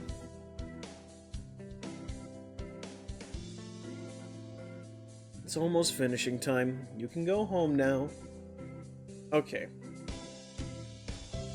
On elective days, I feel like I want to at least do something related to my elective, but I wouldn't want to incur the doctor's wrath by sticking around. Huh? One step out of the infirmary and I'm hit by a weird feeling. Can't quite put my finger on it. My hunter-gatherer instinct is tingling. This feeling like I'm being watched. Ah, I see you! There's a hidden camera in the shadow of the locker. It looks a lot like that camera I found in the infirmary the other day. Who on earth put these there? It doesn't seem like campus security cameras, nor does it look like it belongs to Dr. Iwamin.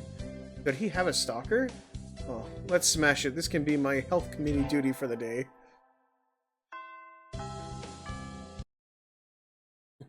Sorry about having to pause all the time. Oh, Hiyoko, are you going straight home today? Nope, I was thinking of stopping off at the Platypus bookstore on the way home. Oh, really? I've got some time free before work, so I might come too. Are you looking for something in particular? There's a special feature on muscle-chested pigeons in this month's Pecs magazine. Everyone's going crazy about the photo spreads. Oh, is that so? You like the brawny, muscly-chested type? Huh? Is that... It's gonna be Oko-san, right? That sounds like...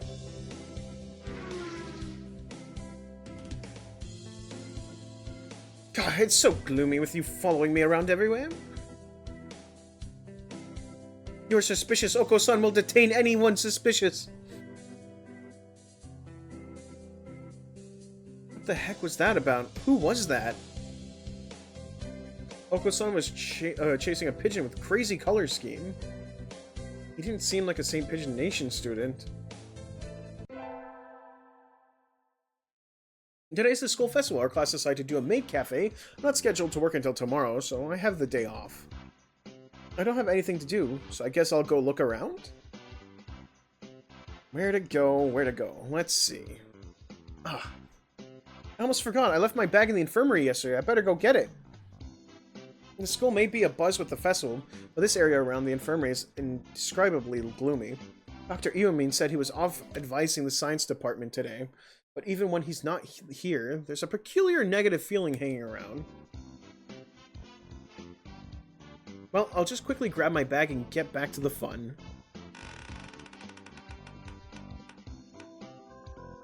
Huh? What are you doing? Do you not know it's rude to barge into a room uninvited? What are you doing? Don't you know it's rude to suddenly appear like that? And who invited you? Don't even try to dazzle me with your plumage and bluster. I read that in the wrong person's voice. Don't even try to dazzle me with your plumage and bluster. Identify yourself at once. I suppose there's no choice, now that I've been spotted. I'm Tohri Nishikuji, inventor, artist, and genius of the century. Wow, such plumage, such bluster. Is there any reason to be suspicious of someone so dazzling? Well, I'll introduce myself, too. I'm Tosaka Hiyoko. I'm a regular high school girl. Tosaka Hiyoko. I'm right on the verge of taking a splendid step towards a noble cause. Would you kindly leave before you spoil the scene? This gaudy bird is setting up some kind of suspicious device in the infirmary. Ah, that pervy camera! You're the crazy fan of Dr. Iwamin, right? The stalker. What? How rude. Absolutely not. I'm no stalker. But your cameras are set up to observe Dr. Iwamin around the clock. Stalker, peeping Tom, whatever you want to call yourself, I'll never stop breaking these creeper cameras. I should have known someone was tampering with my equipment, so it was you destroying my work of art. I said art so weirdly there. If by work of art you mean gross invasion of infirmary staff privacy, then without a doubt I've known I was being watched on camera. I wouldn't have. Ah, I don't even want to touch you, creeper. Tie yourself up with this rope. To encounter an underling of great and terrible Isasuma. Wait, I need to reread that. To encounter an underling of great and terrible Isasuma. It's no use. I must retreat. Upon throwing a small piece of paper, the gaudy bird nimbly fluttered up and out of the window. Darn, he's more agile than he looks. Now that I think of it, that one man carnival bird was the one who was just being chased by Oko-san, wasn't it? Maybe he's a habitual trespasser? So much for the famous school security. And who's this Isasuma? He left something behind. What is it? A business card? Of course. Tohri Nishikuji. Looks like it's the card of the guy himself. It's even got his contact details on. What a polite and kind strange person. Well, I'll keep it for now. Today's my after-school infirmary shift. Come to think of it, I totally and completely forgot about the Ishikuri Kuji. No, wait, was it Kirikiri? I like that the protagonist still has a problem with their name. Like, it's just a thing they just have. Kirikiri Tuji, or was it... Anyways, that bird who looked like a one-man samba party. I guess I should tell Dr. Iwamine about that incident. I mean, that bird denied it, but Dr. Iwamine is the victim of a sinister stalker. Though, I've got his business card, so I guess I could confront the samba bird himself directly.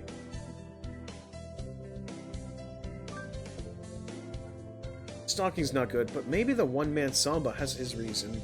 If I report it to Dr. Iwamine, I might accidentally get the one-man samba mixed up in some kind of dangerous experiment. Right, time to stalk the stalker. Tohri Nishikuji speaking. Mr. One-Man Samba, I'm Tosaka Hiyoko from St. Pigeons. It was a pleasure to meet you yesterday. Oh, that rude human. You've got the wrong number. I don't have such a ridiculous name. Don't hang up, Takanohaha Oyakakata-san. That's not even slight... Right, it's Tohri Nishikuji. Mr. Nishikuji, there's something I want to talk to you about. Can we meet in private? Do you want to talk to me? Well, I have nothing to say to you, but I have full access to the infirmary. I know a thing or two about the doctor that might interest you. In other words, you wish to be my informant. I didn't exactly mean that, but if it means no more secret cameras, maybe I have information that you want. I'm a busy bird with places to be and people to see, but there is a slot in my schedule next month. It's finally the day to meet that one-man samba. What was his name again? Right, Tohri Nishikuji. Today's the day I hit him with my plan to charm him out of his stalking ways. I better hurry up to the cafe he'll be waiting. God, I feel like I gotta read so fast. I'm so sorry, everyone, if this feels a bit weird. So, to get right to the point, what's your connection to the Dr. Iwamine? Are you a groupie? Don't be so rude. You really think that I, dazzling wonder that I am, would be a groupie to a partridge that dull? Why else would you track him on camera and meet with strangers for information on him? That level of obsession can only mean... This is near fate. Okay, this is a near fatally. Oh my god, this is a near fatal, mortifying misunderstanding. Isasuma, he's my arch nemesis. He is a source of evil that I must one day vanquish.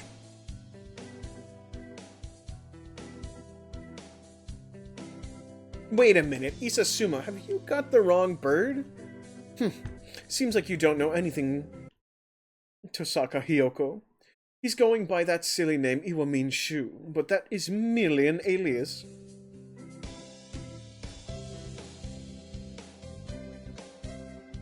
Alias? So Dr. Iwamine is like a stage name or something? That's right. In other words, Dr. Iwamine is a pop idol after all, and you're an crazed fan. What a twist! How dense are you? Isasuma is someone who recklessly trampled all over my life.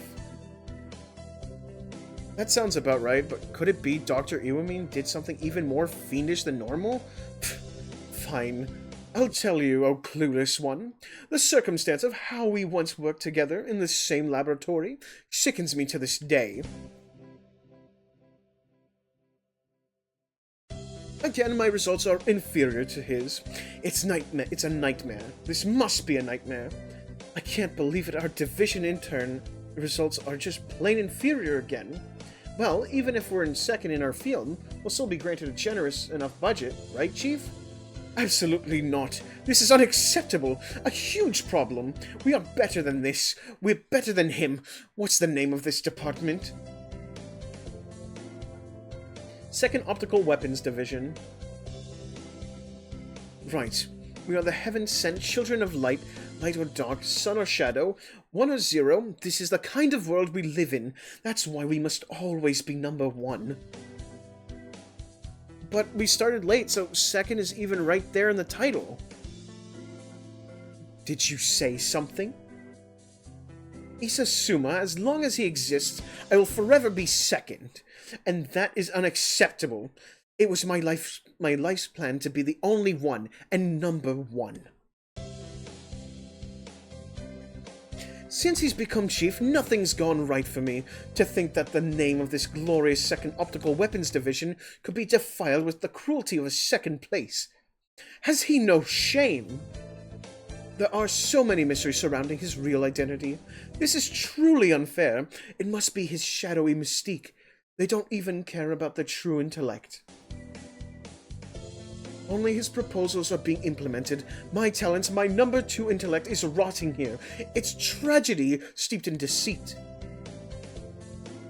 The time has come for me to withdraw from this hotbed of depravity.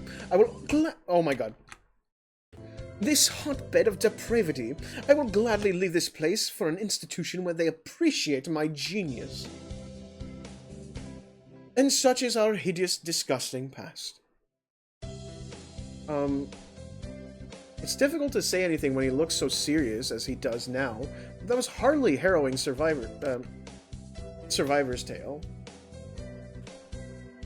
The Doctor's hardly a welcoming ray of sunshine, but doesn't this resentment seem a tad unjustified, even though through his own narcissistic words? Let me get this straight. You and the Dr. Iwamin, Ito, was it, originally worked in the same place? Yes, this is correct, if you can call his position work, his posturing work. You both worked as chief of separate departments and had a relationship... Oh my god. A relationship of friendly competition. Incorrect. Naturally, that kind of dull partridge could never compete on my level, and I don't like that use of the word friendly to belittle a rivalry for the ages. In any case, the business result of Dr. Iwamin's departments were better than yours, so your budget was cut. Through some kind of malpractice of subterfuge. Yes. I wonder. It's difficult for me to make an impartial judgment when I've not seen their workplace. I mean, Dr. Iwamin is a suspicious birdie, and I kind of feel like he'd do anything shady if it furthered his research. But Nishiki Kuji is an overconfident, gaudy pheasant without a feather of self-awareness on his body, so I still have my doubts. What can I do right now? Time for the girly chat's secret technique. Listen and nod appreciatively at your companion's grumbles until they're satisfied. Mr. Nishiji Kuji, why not take this chance to vent all of your grumbles with Dr. Iwamin to me? Certainly, I've got plenty. For example, shutting the elevator door even though he made eye contact with me that one time. Using up all the toilet paper and not replacing it. That time when... How terrible. And thus the human and the bird spent a trendy afternoon bitching about Dr. Iwamin. Morning. I can't believe I've run out of food again. Maybe I should go river fishing before school. Huh? Oh, there's a letter for me. What is this? Thanks for yesterday, although by all rights I should have been thanking you, given the ultimate honor of being able to have a private meeting with me. But I had fun too. I thought I'd thank you especially. So the snooty bird stooped to sending me a message. Interesting. If you're so inclined, I'll let you meet me again. This. Regards to the all-too-kind one-man Samba. Since I started talking to Nishikuji, I've seen just a tiny sliver of Dr. Iwamin's past. How did he go from top researcher in his field to a school infirmary? Well, I mean, the more you look, the deeper the mystery seems.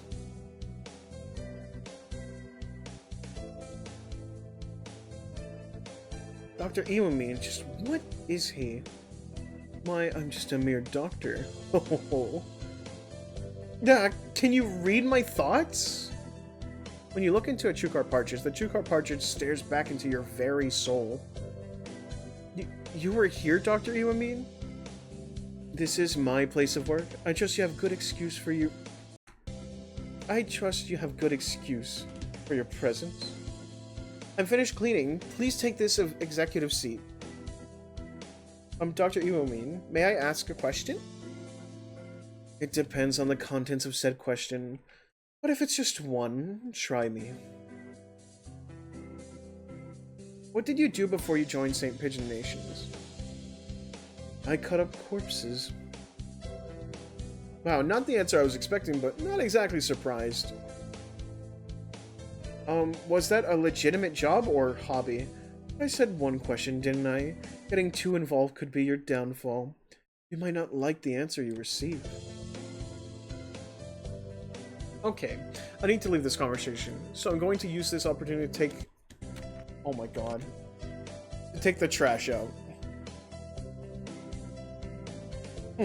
If Nishikikuji was a colleague of the clearly shady Dr. Iwamine, I wondered then. He must be pretty suspicious, after all. What a mess. Does anyone ever collect... Hang on. Does anyone ever collect this trash? A red and orange blur disappearing amongst the heaps of garbage. I have a bad feeling about this. Ah, Mr. One-Man Samba, it's you stalking amongst the rubbish. How many times? How many times? I'm not a Samba. I am Tohri Nishikikuji. I've said his name wrong like 10,000 times throughout this playthrough, I just realized. I removed like one of the I's. If you're coming to the school, you need to sign in at reception and take a visitor bird badge. Modern-day society is a stickler for preventing intruders. They're considerably less forgiving of stalkers than my kind-hearted self.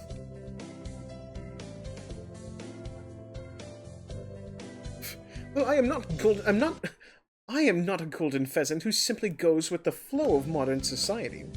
I keep on missing Irosuma. Or perhaps he's been... Oh my god. He's been flitting around because he's scared of me. Regardless, he'll definitely come here sooner or later.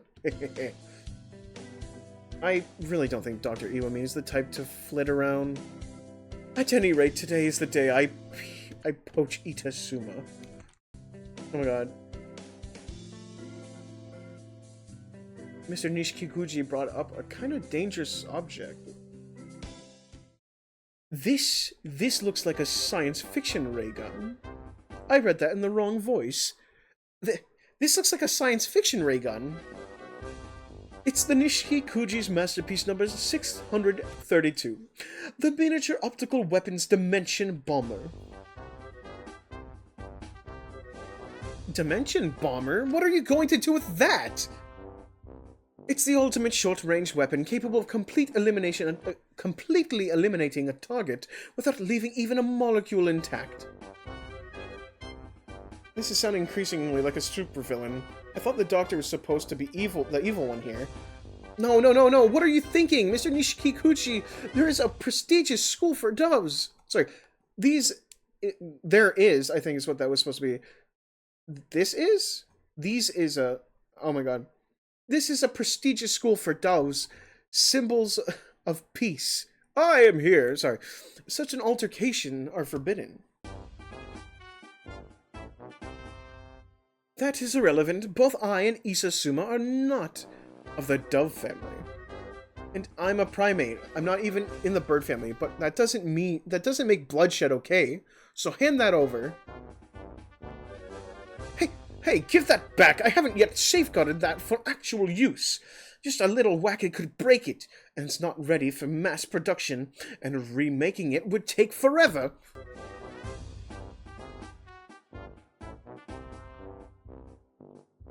Okay, one little whack coming up. Stop it! Tohri's dimensional thingy totally fell apart. A little whack and it smashed to smithereens. My masterpiece! Sorry, Mr. Nishikikuji. I really didn't think such destructive weapon would be so delicate. It's fine.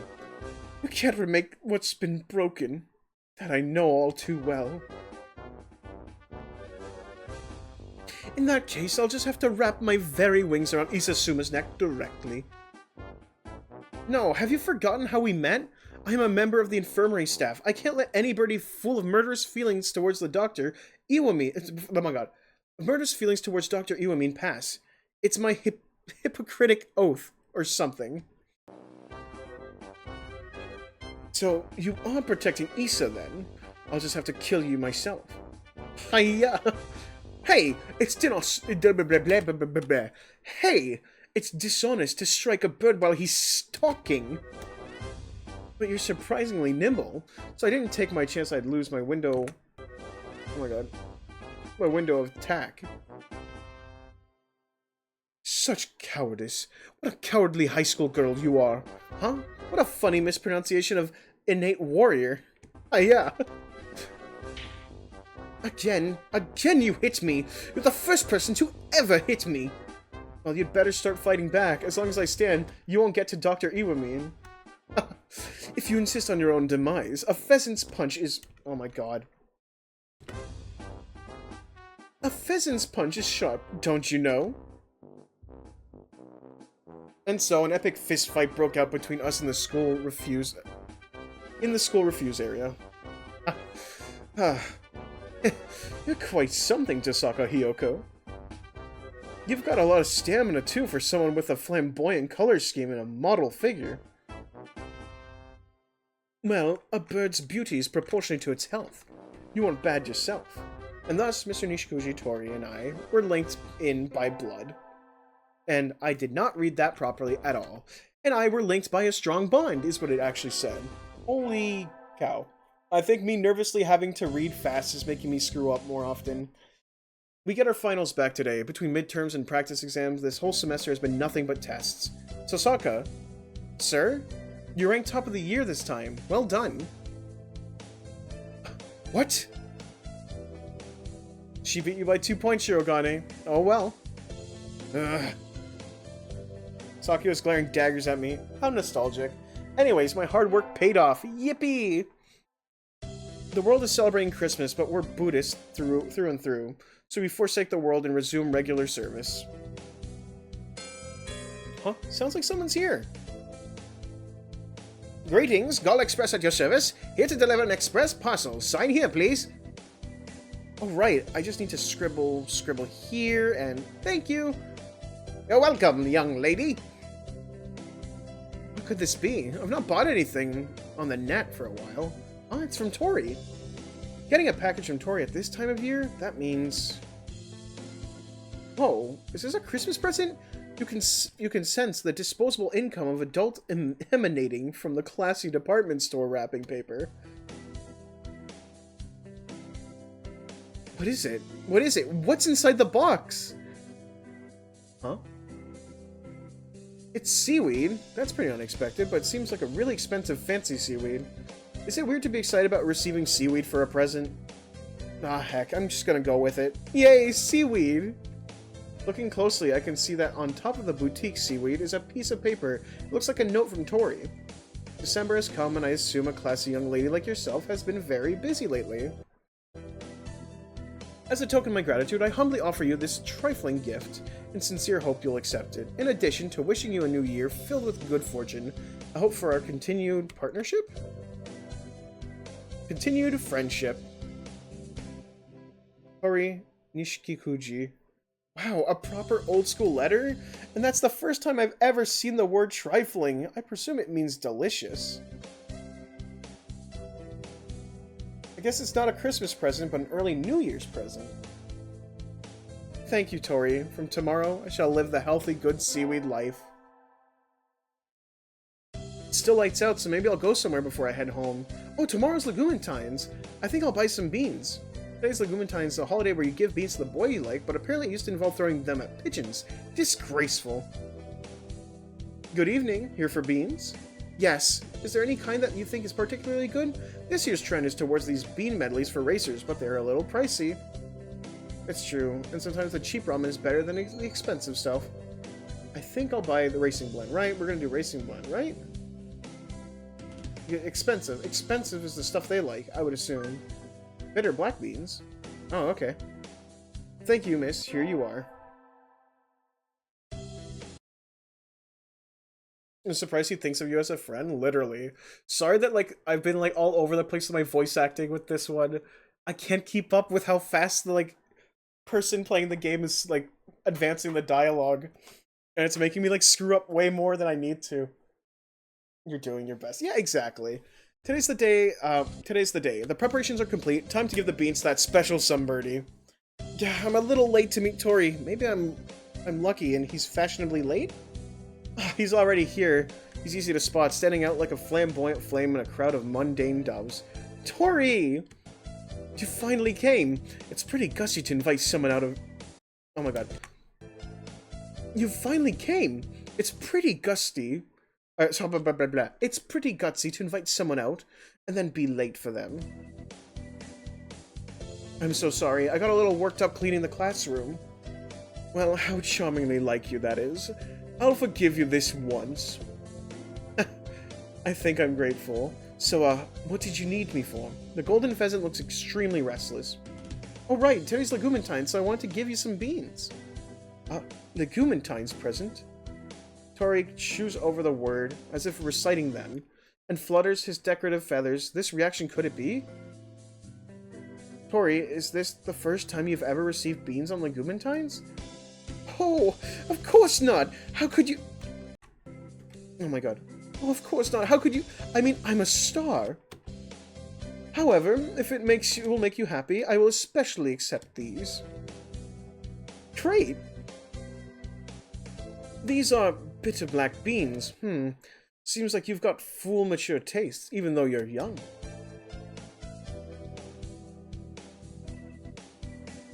It's an honor to be praised by a star. You seem like an adult, so I thought something similarly grown up would suit you best. I was born in Kyoto, so I grew up on black soybeans. Black soybeans. Are black soybeans the staple diet of Kyotoite? Oh my god, Kyotoites? A black bean combo for morning, noon, and night? No, by no means. They're not a staple food, but Kyoto food culture wouldn't exist without the black soybean. You should come to Kyoto sometime. I'll take you on a tour. Oh my god. I'll take you on a tour around the best black bean shops. Is that why, I just realized, is that why the Starbucks restaurant, is that why the Starbucks restaurant is there? I just realized, that's why. They're talking about their own fucking shop. Sorry. That has to be why. Da da da da da da da. I asked you to rearrange the shelves. I don't recall asking you to sing. Oh, sorry, it was totally unconscious. Something fell out. This is a business card, no? A business card? I recall that piece of paper Dr. Iwamin picked up. That's... Oh, wait a second, that's... Tohri Nishikikuji, eh? Careless, I left that in my pocket. It's carelessly fell out. What should I do? It's not like Tohri has been doing any stalking activities recently. I haven't spoken to Dr. Iwamin about Tohri yet. It's going to be pretty bad if he finds the business card of his old ultimate rival of Destiny in his own office. Well, I have no idea who that is. Oh, is that so? Yes, I can't say I recall that name. But I assumed it was yours, seeing as it was on the floor of the infirmary. You've really never heard of him? It's not mine. It's probably drifted in from somewhere like the staff room. Dr. Iwamin doesn't look like he's lying. So either Tohri's got the wrong bird, or... Tohri merely has an unreciprocated rivalry with Dr. Iwamin, and Dr. Iwamin hasn't even paid him any thought, to the point where he might as well have completely forgotten his very existence. That's such a sad rivalry, oh my fucking god. One is so passionately fucking angry, and if that is like it, that is so fucking ouch, just like holy shit. Ruin their life, and it's just like, yeah, I don't know who that is. It's almost the end of the school year. I'll have to leave this classroom, start studying for tests, look for work, go to war. Huh? Have I got a new mail? Oh, it's an invitation from Tohri. Looks like he wants to meet at the cafe. Time for another girly chat? I don't have any plans after school, so I'll go. I have something of the utmost importance to speak with you about. A suddenly heavy atmosphere envelops the one-man Samba and I. What's the matter, Tohri? Is it... No, not Piles. It's... What? No, it's not Piles. It can't be. Surely not. You're a victim of a pyramid scheme? It's not a... Look, will you just be quiet and listen to me for a second? But it sounds so serious. What is it? You see, I think I'm heading towards the final decisive battle between myself and Ito Suma. Huh? My newest and most spectacular work, the Nishikikuji Masterpiece number 706, Ultra Miniature Optical Weapon, Blue Flash Spark, is finally complete.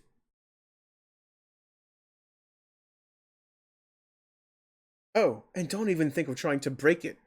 This one's as resilient as it is devastating. I promise I won't break it. I don't think it'd be nice of me to destroy something you've put your heart and soul into. But Tohri, can't you stop all this? Let the rivalry go? Be the bigger bird? What? What are you saying? My credo is to live my life artistically and beautifully.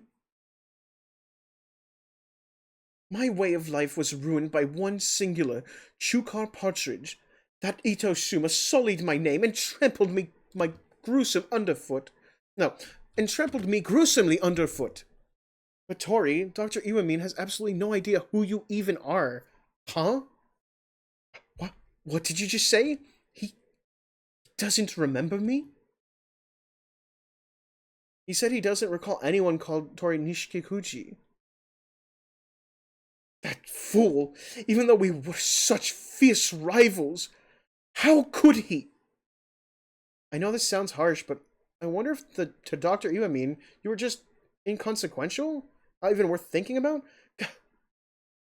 Even though Dr. Iwamin can recall scientific facts with perfect clarity, he totally and completely forgets anything he's not interested in. That probably includes you. Can I forgive such a blasphemous deed? No, I won't forgive it. It's even worse. This just proves it. I cannot let that chukar partridge carry on living. I'll defeat Ito Suma. Even if I die trying. Tohri, it's no use trying to stop me. As long as my monstrous rival still stands, life has no meaning. Tohri, just listen to me. Tohri, you're beautiful as you are. Huh? Your gold crown, like you're a one-man samba party, your decorative feathers, your dazzling colorful wings, all of it is beautiful, and your true nature is earnest. Surely, isn't your beauty being dulled by your inability to detach yourself from this person and let go of the past? Are you trying to win me over? I'm not going to be fooled by that. Tohri, even today you are a prestigious researcher with a prominent standing, right? Naturally. It is because I'm overflowing with talent, humbleness too. And you're appreciated by everyone, right? Of course. It's because I have piles of tangible achievements, but not those kind of piles. Right, so then he's the one who's not worth thinking about. He's one little chukar partridge. Well, I mean, that's a different story. Do you like thinking about Dr. Iwamin? Of course not! It puts me in the foulest of moods! Well then. But when I kill Dr. Iwamin, it'll put me in the most spectacular mood. Oh, this pheasant is killing me! That's for sure. Well then, is it not stupid to spend every day in the foulest mood, wagering on a day that may not even come? Nothing good comes from revenge. That's the arrogance of someone not involved in this. The only one who would get this to blah, blah, blah. The only one who gets to place value on the state of my life is myself. Damn, that feels like a just argument. I thought Tohri was just a simple pheasant, but he's surprisingly difficult to persuade. But yes, if you're saying that you want to keep on seeing me, beautiful as I am, at any cost, then I'll concede. Especially. Huh? You'll give up your revenge on Dr. Iwamin for me? No, I will never give up! But I'll change my strategy. Like you said, if I actively engage with the partridge, it will cause my beauty to dull. I won't rush into it. I'll wait for the opportune moment. Is he saying he'll put it on hold for me? I'll never lose my hatred towards Itosuma, but be that as it may, personally, I want to start cherishing my relationship with you. And thus, Tohri and the self-styled long-term enemy of Dr. Iwamin laid down his wings. For now, at least. Tohri, Dr. Iwamin, I don't want any harm to come to either of them, though if it really were to come into a decisive battle, I feel pretty certain that it's Tohri who'd become the cold slab of meat.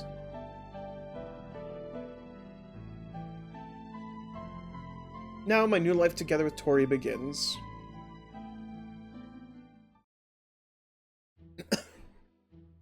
Strange. I've shown no symptoms of a cold. Superstitious fools say you sneeze when someone's talking about you, but I don't understand birds who take such unscientific nonsense as truth.